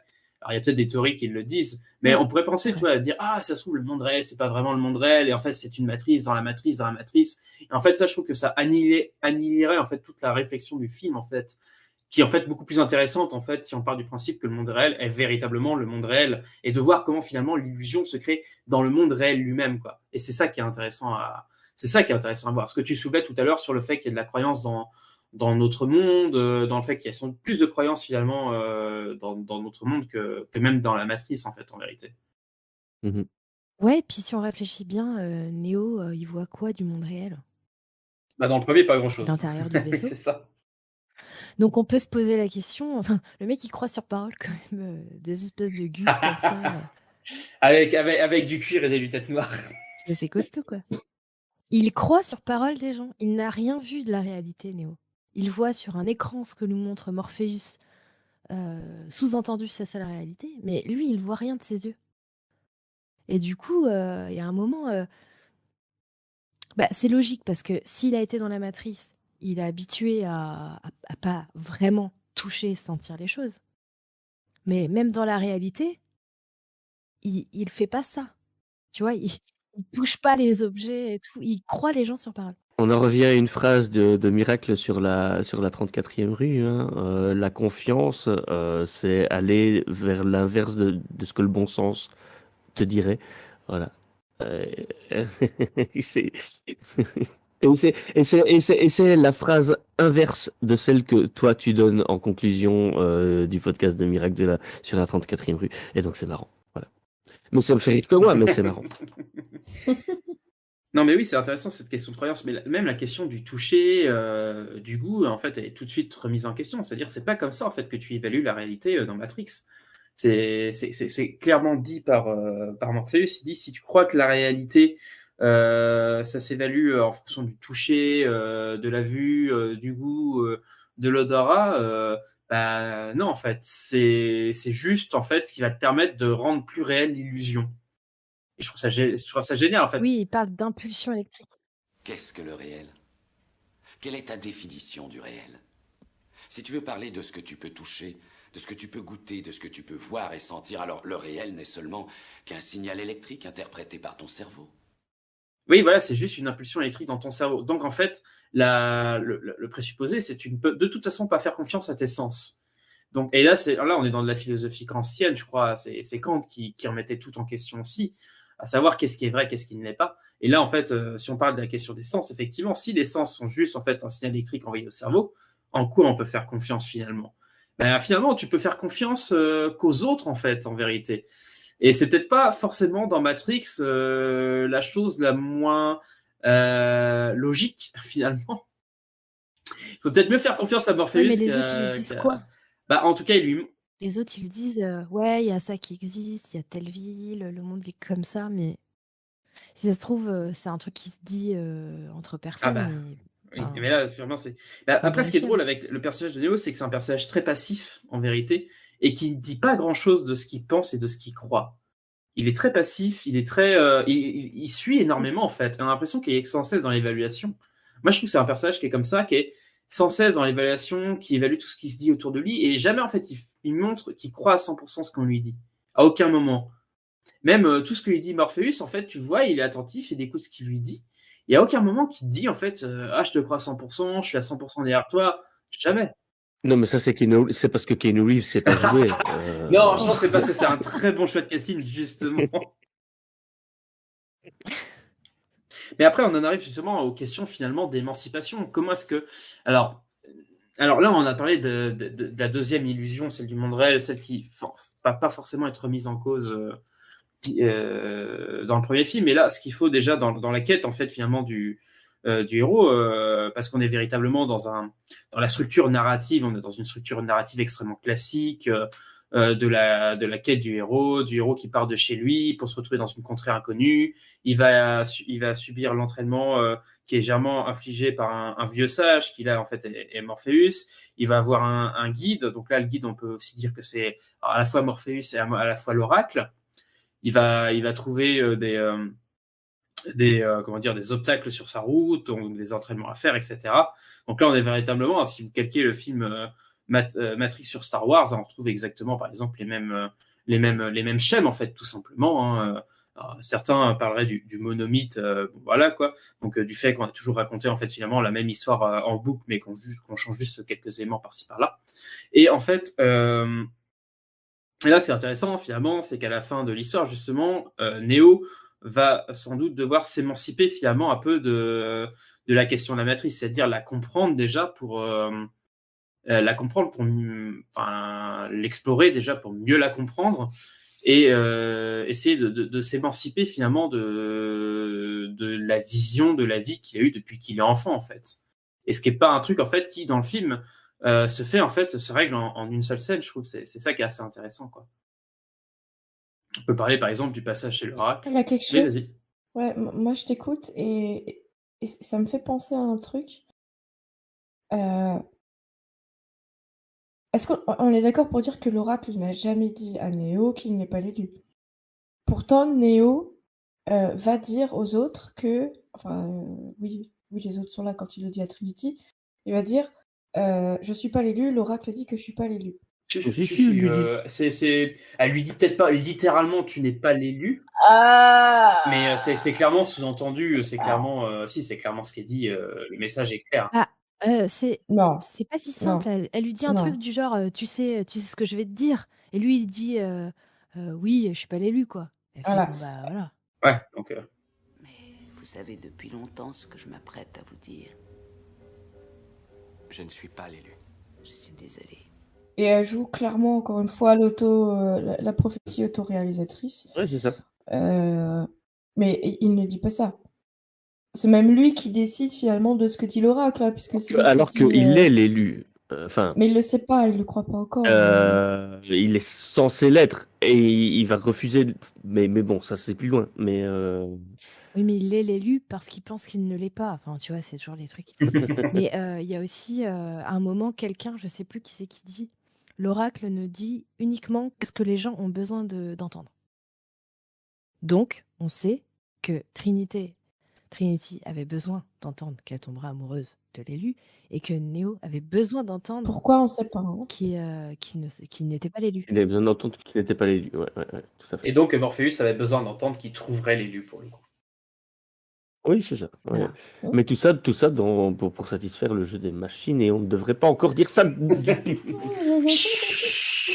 Oui, j'avais commencé à dire un truc et je m'étais arrêtée. Bah oui, là, forcément, le sujet de l'oracle est un sujet un peu épineux sur le premier film, parce qu'effectivement, c'est un sujet qui évolue beaucoup dans les autres films. Mais là, pour ce qu'on en sait, dans celui-là, c'est qu'effectivement, elle sous-entend le fait que... L'oracle, qui est un programme. Hein. Ce qui n'est pas dit dans le premier. Hein? Oui, c'est pas dit dans le premier. Tu viens de me spoiler, je me rappelais pas. Comment ça, c'est pas dit dans le premier? Mais pas du tout, on pense que c'est un oracle. On pense que c'est un oracle. La meuf, elle fait des cookies et elle dit des trucs. Prenez un cookie. Forcément. C'est les cookies, c'est le cookie qui définit si t'es oracle ou pas. Non, mais bon, tant pis. Non, absolument pas. Il n'y a aucun moyen de savoir. Ah bah c'est pas dans le 1. Bon bah. Enfin, il n'y a rien qui peut dire que il y a des bugs de la matrice où il y a quelque chose qui se passe qui nous paraît étrange et que ce n'est pas l'oracle. Après, j'ai pas regardé la scène 10 000 fois. À part le gamin qui tord la cuillère. Oui, mais c'est l'oracle. On sait qu'elle accueille les gens qui savent que la matrice existe. Tu vois? Le gamin, il aide Néo, il lui dit tu devrais juste penser que la cuillère n'existe pas. Il faut qu'il torde la réalité, c'est ça qui donne l'illusion que c'est la cuillère qui est tordue. Non, faut qu'il imagine que ce n'est pas la réalité, que c'est dans la matrice. Et donc, du coup, la cuillère peut se plier puisqu'elle n'existe pas. N'essaie pas de tordre la cuillère, car c'est impossible. Tu dois essayer de te concentrer pour faire éclater la vérité. Quelle vérité? La cuillère n'existe pas. C'est même pas tant qu'il l'imagine, en fait, c'est qu'il en prenne conscience. Et c'est là où je trouve que c'est intéressant, justement, cette question de l'émancipation. C'est qu'à partir du moment où il retourne dans la matrice, il est toujours pas sûr d'être dans la matrice. Et pour pouvoir, justement, arriver à commencer à tordre les cuillères et justement à tordre les règles de la matrice, il va falloir qu'il commence, en fait, à véritablement prendre conscience, véritablement à intégrer, en fait, dans son être. Ça, c'est totalement développé par quelques philosophes sur le sujet, à véritablement inscrire dans son être en fait le fait qu'il n'est pas dans la réalité, quoi. Et c'est ça en fait qui va constituer à mon avis une partie de son chemin sur la fin du film, quoi. Et c'est qu'une fois qu'il se fait tuer, qu'il en prend vraiment compte, quoi. Il se dit non, c'est pas possible. Hop, je peux pas mourir là. Et c'est à ce moment-là qu'il devient l'élu, entre guillemets. Oui, il passe par-dessus cette sensation. Qui se révèle en tant qu'élu. Clairement, c'est Jésus. Hein. Il ressuscite. Hein. Ben, c'est Jésus. Ouais. Et après, il est capable. Après, il devient super-héros. Il pote des culs et puis voilà. Enfin, c'est pas Jésus, hein, Néo, mais. Il y a un peu du Sangoku à la fin. Quand il s'envole. Moi, ça a été une des réflexions que je me suis fait au cinéma. C'est quand je l'ai vu s'envoler, je me suis dit ils vont enfin faire un film Dragon Ball. Oui, alors, faut pas parler de la fin. Hein. Il s'envole. Franchement, cette fin où il s'envole, c'est vraiment. Au début du film, il a peur du vide. Hein. Oui, il a peur du vide, c'est vrai. Elle est moche cette image. Avec le son de Rage Against the Machine.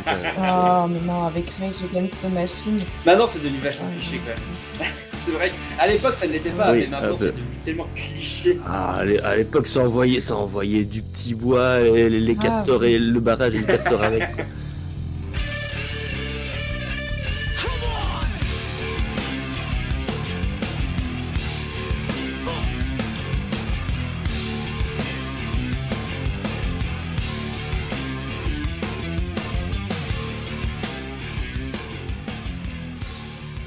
Puis cette scène de fin avec l'hélicoptère et la mitraillette, et puis quand il saute sur Morpheus et tout ça, oh là là, c'est trop bien. Meilleure scène d'action des années 90 au Cinoche, et même,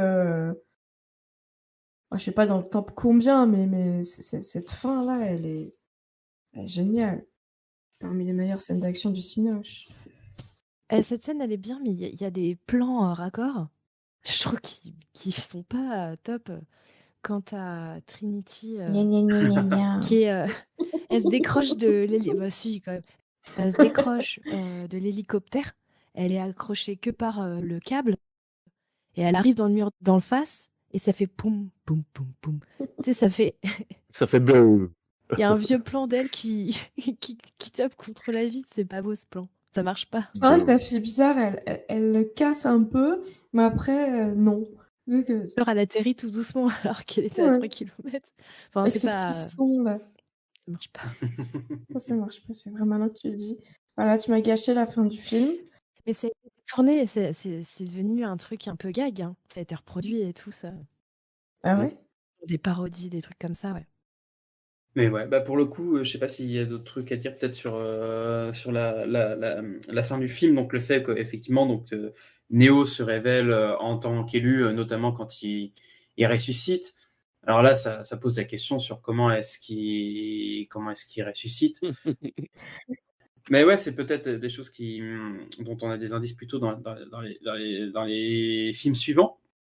Mais ce qui est intéressant, c'est qu'effectivement, c'est à partir de ce moment-là, en fait, il est déjà capable de tordre la réalité et il est déjà capable de comprendre de tordre assez, en fait, les règles de la matrice, parce que c'est ça, en fait, finalement, son super pouvoir, c'est d'être capable de prendre tellement conscience de la matrice qu'il est capable d'en tordre, en fait, toutes les règles les plus élémentaires. Donc, on a effectivement la première règle, donc, qui est celle de la vitesse. Donc, il est capable, donc là, c'est ce qu'on révèle avec le bullet time, il est capable de rentrer, en fait, dans une autre temporalité, en fait, tout simplement, d'aller tellement vite, en fait, qu'il est capable d'éviter des balles de pistolet.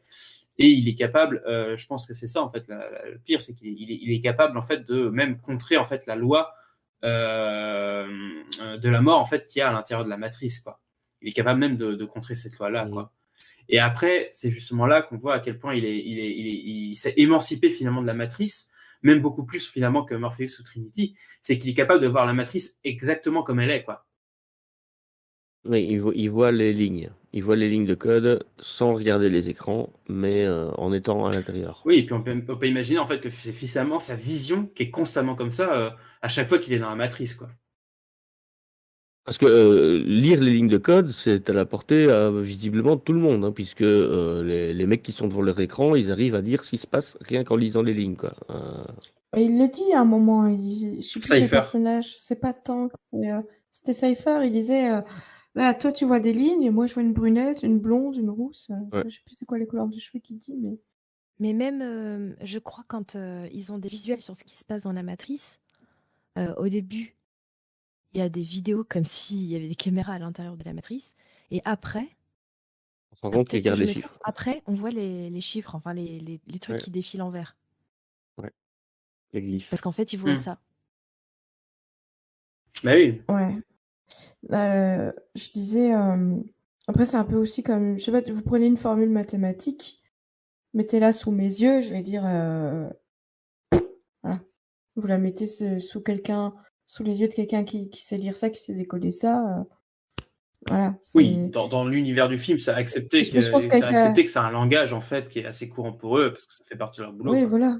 Bon, après, c'est purement de la fiction hein, pour le coup. Ouais, mais je pense que c'est nécessaire à un moment quand même si tu veux survivre là-bas d'arriver un minimum à lire. Enfin, je sais pas. Moi, ça m'a toujours semblé assez évident, mais peut-être pas. En fait. Bah, moi, ce qui me semble pas évident, c'est que en quelques caractères qui défilent sur un écran, t'as l'entièreté de la matrice devant toi, c'est un peu. Là, je veux dire. Mais ça, c'est parce que tu es fermé d'esprit, c'est parce que tu n'acceptes pas encore la réalité. Alors, on le sait que t'as pas pris la pilule rouge. Parce que je sais qu'en vrai, la matrice, c'est le monde réel, et en fait, ce qu'ils appellent la matrice, c'est celui-là, le vrai monde réel. Tout est inversé, en fait, en vérité. Ou aucun de ces mondes n'est réel, en fait. Ouais, mais alors ça. Qu'est-ce qui nous fait croire que. Ça, je trouve que c'est pas du tout. Je trouve que c'est pas une piste intéressante pour le coup. Cette piste-là de tout est irréel. Ah, je trouve que c'est pas intéressant.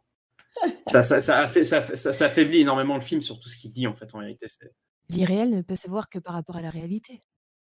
Comment tu veux imaginer c'est comme imaginer une montée sans une descente. Si t'as pas un contexte, l'irréel n'est irréel que par rapport au réel. Et le réel est réel que par rapport à l'irréel. Ouais, et pour moi, c'est même logique en fait. Parce que le film nous montre qu'on quitte un système de croyance pour un autre système de croyance. Ça, les études en sociaux, Oui, ça, en on est psycho, d'accord. etc. le montrent très bien. Hein. Et du coup, qu'est-ce que tu as comme moyen plus formidable pour appuyer ce message qu'en disant, bah voilà, tu es dans une réalité et tu crois te réveiller, enfin, tu es dans un monde et tu crois te réveiller dans la vraie réalité, mais en fait, non, tu es encore dans une croyance. Oui, ça oui, mais en fait, c'est pas le fait Ouais, de moi, dire que c'est encore une matrice, c'est ça que je veux dire, quoi. Non, mais tu vois, il y a beaucoup de... T'as plein de films comme ça où la fin, c'est ouais, t'es dans en fait, t'es dans un autre univers, en fait, t'es dans une matrice, etc. Ils font ça parce que la fin, elle est cool et ça n'a aucun sens avec le reste du film, alors que là, ça marche. Et je trouve que ça marche quasiment que dans Donc Matrix. de dire qu'en fait, il y aurait un autre monde réel qui n'est ni le monde réel du film, ni la matrice, c'est ça? Que le monde réel, en fait, du film ferait Ouais, partie de la non matrice, quoi. seulement. Ah, je suis pas Ouais. d'accord. Moi, je trouve que ça affaiblit énormément le message de penser de cette Mais non, théorie. moi, ça l'appuie. Bah non, parce qu'en fait, On parce vous qu'en fait, tu dit. dis, en fait, parce que là, en fait, où justement le film montre que dans le monde réel, il y a aussi des illusions, mais qui sont pas du tout de la même nature que l'illusion informatique, en fait, en vérité, qui sont des illusions justement de croyances, mais qui sont dans le monde réel. C'est-à-dire qu'il n'y a pas besoin d'aller chercher encore un autre à l'informatique, quoi. C'est ça qui est intéressant, c'est qu'on dit, il y a un monde qui est réel, il y a un monde qui est informatique, et les deux ont des systèmes d'illusions, de croyances, qui sont très différents, et en fait, le but, c'est de s'émanciper de ça. Et c'est ça qui est intéressant. Alors, j'aurais des contre-arguments à apporter et des éléments pour soutenir ma thèse, mais ça se passe dans les films 2 et 3, donc je vais m'avouer perdante pour la première bataille, mais on se retrouve pour la revanche dans le prochain podcast. Non, mais ouais. Bon, mais peut-être que je sais pas si vous avez d'autres trucs à dire sur Matrix dans vos notes ou des trucs comme ça. Je pense qu'on a déjà fait pas mal le tour. Bon, franchement, de toute façon, enfin Matrix, on pourra jamais en Excuse-moi, dire la dans vos notes, ça m'a totalité. fait rire. De quoi? De quoi? Désolé. Le dans vos notes, ça m'a fait rire. Ah oui, dans vos notes. J'espère que vous avez bien noté le film et tout, vous avez bien pris vos notes. Totski, lui, il regarde lui, il prend tout dans la tête. Je suis désolé d'être un tel procrastinateur. J'avais pris du retard et donc du coup, j'ai même pas pu préparer cet épisode. Mais non, mais t'inquiète pas. Ben non, donc, sur le coup, oui, si vous n'avez pas d'autres trucs à ajouter, je pense que voilà, on peut clôturer sur ce premier Matrix. Alors peut-être dire, ouais, voilà, enfin, je pense qu'on est revenu assez sur les notions finalement qui sont intéressantes pour l'esprit critique, c'est-à-dire de sortir le regard essayer de sortir finalement du système pour mieux l'évaluer et pour mieux pouvoir finalement, je pense que c'est un peu la conclusion finalement du premier Matrix, c'est-à-dire il faut prendre déjà conscience du système, en sortir, le comprendre. Et ensuite, on peut commencer à le combattre. Et je trouve que c'est une très bonne métaphore finalement de ce qu'est finalement notamment le combat politique, quoi. C'est-à-dire qu'il faut comprendre comment la société fonctionne pour ensuite comprendre donc qu'est-ce qu'il faut en changer, cibler qu'est-ce qui ne va pas, qu'est-ce qu'il faut en changer et comment est-ce qu'on peut le changer, quoi. Et ensuite passer sur la fonction. C'est sur cette phrase qui termine le film d'ailleurs, hein, Néo. Voilà, moi je suis pas là pour révolutionner les choses à votre place. Je suis là pour vous montrer le monde tel qu'il est. Et maintenant, c'est à vous d'en faire ce que vous en voulez, quoi. C'est ça. Oui, ça annonce une révolution. Sans vouloir. Ouais. Annoncer le troisième C'est film comme qui ça que ça s'appelle. s'appelle le 2, hein. Non, le 3. Ah, c'est le le 2, 3. c'est Reloaded. Ouais, Reload. Reload. Ouais, mais alors moi je suis français, je dis Reloaded. Reloaded. C'est Reloaded. Reloaded. Alors un Matrix Reloaded. Bah, c'est Reloaded. Oui, c'est ça, c'est Reloaded. Et donc oui, voilà, donc et je trouve que pour les questions d'esprit critique, je trouve que ça relie pas mal justement les questions d'esprit critique aussi aux questions politiques pour bien montrer que finalement, comme beaucoup de chercheurs qui sont sur les questions de l'esprit critique, montrent bien que l'esprit critique ne se limite pas uniquement à une appréhension scientifique du réel, mais dépasse ça aussi et va même sur des notions politiques, d'émancipation, de comprendre justement ce qui se passe dans notre monde pour être mieux capable de les réinterroger, de les remettre en question et éventuellement aussi de faire quelque chose, donc d'avoir une action sur le réel pour le modifier, quoi. Et je trouve que Matrix, le message même du premier Matrix, ça va bien dans ce sens-là, quoi. Ouais.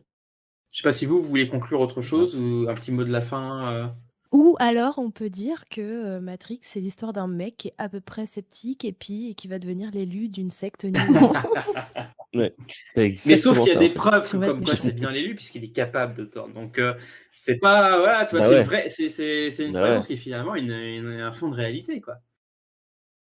Ou alors, c'est l'histoire d'un mec qui croit se réveiller dans la réalité, mais en fait, non, toujours pas. Suite du match au prochain podcast. Ou alors, la matrice, c'est la réalité, et Neo est juste en train de Eh fantasmer ben, tout le c'est reste, quoi. décrescendo au niveau de la qualité des interprétations, j'ai l'impression. C'est peut-être un film sur quelqu'un qui prend de l'acide, on sait pas, hein, au fond. Il est tard, hein, il est tard, il est très tard. Je vais paraphraser Stan Lee. Dans une fiction, il se passe ce qu'on veut, merde, quoi. Je pense surtout que c'est un film qui montre que c'est quelqu'un qui est capable de remettre en cause les versions officielles et qui montre bien que toutes les références officielles sont forcément fausses et de compte forcément c'est les complotistes qui ont raison. Ben voilà. En tout cas, c'est pas un film qui parle de cyclisme. Il n'y a pas un seul vélo. Non, mais moi, pour conclure, je dirais quand même qu'il y a beaucoup plus, j'ai vu à mon dernier visionnage, beaucoup plus d'indices qui partent sur l'idée d'une nouvelle illusion que je pensais. Oui. Alors, tout le côté religion, on en a parlé, mais le côté aussi des contes, Magicien d'Oz, Alice, et la mise en scène, en fait, aussi, part là-dedans. Oui, on est entièrement d'accord Parce là-dessus. que quand Neo, le début où il sort de la matrice, c'est quoi? C'est le miroir qui était brisé, qui se remet en morceaux. Donc c'est l'inverse d'Alice au-delà du miroir. Et sa voix qui était normale et qui devient une voix électronique, comme si c'était à cet instant-là qui devient un truc informatique. Un peu, je pense aux Gremlins qui part dans les courants électriques. Tu vois, le mec part à ce moment-là dans un truc fictionnel. Et en fait, il y a énormément d'indices dans le 1 qui montrent que il faut aller plus loin, parce qu'à un moment, il y a le mot searching qui apparaît aussi, et il faut aller creuser en profondeur tout le temps, il dit ça. Et ça je suis... On a parlé des réseaux underground et tout, comme si il disait déjà aux spectateurs, mais ça, c'est le premier niveau. Exactement. Il y a, tu vois. Ouais. Et ça, je l'avais pas forcément vu. Après, bon, bah, il y avait qu'un film qui était sorti à l'époque, donc ma décharge. Mais oui, mais en fait, finalement, ta conclusion, elle est très bien, parce qu'en fait, elle ouvre totalement vers les deuxième et troisième films, pour le coup. Et ça fait une très bonne transition. Moi, je crois que Matrix est vraiment un des meilleurs exemples où on peut dire, voilà, il y a vraiment... Tout le monde peut interpréter ce film à sa sauce, tout le monde peut voir ce qu'il a envie d'y voir. Il n'en reste pas moins que à la base, il y a une vraie vision. Les sœurs Wachowski veulent vraiment dire quelque chose. Après, ben voilà, c'est la théorie de l'auteur, quoi. Après, voilà, je suis pas d'accord avec toi sur le fait que, enfin, les gens peuvent voir absolument ce qu'ils veulent dedans, mais surtout qu'il y en a certains qui vont faire beaucoup de cherry picking en fait dans Matrix et qui vont éviter de voir les choses qui gênent un petit peu, quoi. Oui. Et donc là, clairement. effectivement, quand on voit donc la vie des sœurs Wachowski, on peut pas imaginer une seule seconde que Matrix c'est un film réel, quoi. Ou un film complotiste. Oui, mais il y a des gens qui arrivent à voir The Boys, qui arrivent à voir le protecteur comme quelqu'un de gentil. Oui, mais ça bien sûr. Mais ça parce que en fait, dans le nombre d'interprétations, c'est surtout que des gens qui, il y en a beaucoup qui mettent aussi de côté beaucoup de choses qui vont pas dans le sens des interprétations. Ça fait beaucoup d'interprétations de films sont dans ce sens-là, c'est-à-dire d'aller chercher les informations qui vont dans le sens en fait des théories qui sont établies. Mais finalement, toutes les informations qui vont contre ces théories-là ne sont pas forcément mises en avant, quoi. Ouais. Donc enfin, voilà. Oui, mais il y a des gens qui pensent aussi que Hitler est gentil. Point bon, voilà, je pensais à ça, tu es le game. Salut à toi, Kenny West. Ok, je pense que voilà, sur ce point Godwin, voilà. Mais qui est-ce que Smith est pire qu'Hitler ou pas? Enfin bon, ça sera pour les prochains. Oh non, tu peux pas, non. Claire avait une plus jolie moustache. Ah, mais quand même, il pète la classe. Merde, comment il s'appelle l'acteur déjà? Je trouve qu'il est vachement bien dans ce rôle. Hugo Weaving dans ce rôle-là, il est juste génial, quoi. Mais il a une tête de méchant de toute façon, quoi. Dans tous les films qu'il fait, il est super flippant. Même quand il fait Elrond dans Seigneur des Anneaux, t'as l'impression que c'est le génie du mal. Mais oui, mais même ça. Moi, je me rappelle, le Seigneur des Anneaux, la première fois que je vois Elrond, je fais ah ouais, moi j'ai toujours imaginé les elfes plus genre elfes de la nuit que genre elfes de sang, quoi, tu vois, que je jouais à WoW. Mais ouais, non, mais parce que dans World of Warcraft, t'as les elfes de la nuit et les elfes de sang. Les elfes de la nuit, c'est un peu des druides, vivent dans la nature, c'est protecteur. Et pour moi, les elfes dans Seigneur des Anneaux, c'était plus des elfes de la nuit, quoi. Et quand je vois Elrond, je dis ok, c'est les elfes de sang, c'est les méchants. Qu'est-ce que... Mais il nous a court-circuité les films parce que quand tu le vois en Elrond, t'as l'impression qu'il va chercher Monsieur Anderson. Et quand tu regardes, t'as l'impression qu'il cherche l'anneau, quoi. Ah, la coiffure quand même un poil différente, quoi. J'ai plus, en fait, et puis vu que je crois que si c'est Matrix est sorti avant Seigneur des Anneaux, je crois qu'on a plus, on voit plus en fait Smith dans Seigneur des Anneaux que l'inverse pour le coup. Oui, ouais. Ok, bon ainsi se termine notre émission donc sur Matrix. On espère que ça vous aura plu.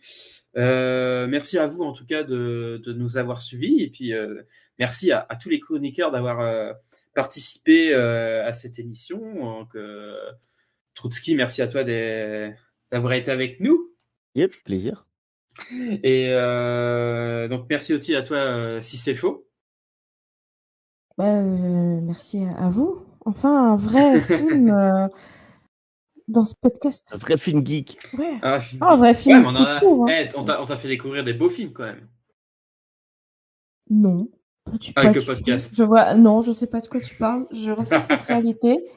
Moi, je le redis, il y a quelque chose que j'apprécie vraiment beaucoup, c'est que j'ai toujours maintenant 3 visions du film différentes et je vous jure qu'après montage, j'en ai encore une vision différente à chaque fois, quoi. Et c'est encore arrivé sur Miracle sur la 34e rue où je me dis, en fait, j'aurais fait l'émission maintenant, j'aurais dit des trucs vachement différents. Voilà, c'est hyper agréable comme expérience, en tout cas. Merci Troutski de dire à nos auditeurs pour qu'il faut effectivement écouter l'émission 3 fois pour bien la comprendre. C'est ça, pour bien comprendre les films. Non, mais c'est juste que tu as une première vision du film quand tu le regardes tout seul, et puis tu en as une autre quand tu discutes avec les gens, et puis après quand tu analyses la discussion, tu en as encore une troisième, quoi. C'est vraiment marrant, quoi.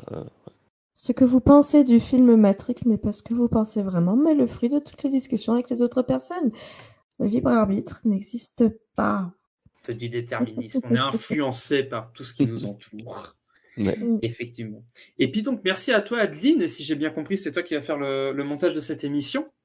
Il paraît. Bon courage. Ah bon. En tout cas, voilà. Ainsi se termine cette émission sur Matrix. N'oubliez pas d'aller au cinéma. Ouais, j'ai bugué. J'ai hésité, je dis je continue pas, ça réagit pas, je continue. En fait, non. Le vieux Matrix. C'est la version française du film, madame. La version irlandaise. En tout cas, ainsi s'achève notre émission sur Matrix. N'oubliez pas d'aller au cinéma tout en restant sceptique. Vous avez le choix, restez sceptique ou pas. Ciao, ciao. Bye. Ciao. Ça m'intéresse qu'on fait. Des accusations extraordinaires exigent des preuves. Les faits, c'est notre plus grande arme contre la superstition, contre l'ignorance et la tyrannie. Comme scientifique, les astronautes le savent que la Lune est creuse. Ils ne peuvent pas parler. C'est évident.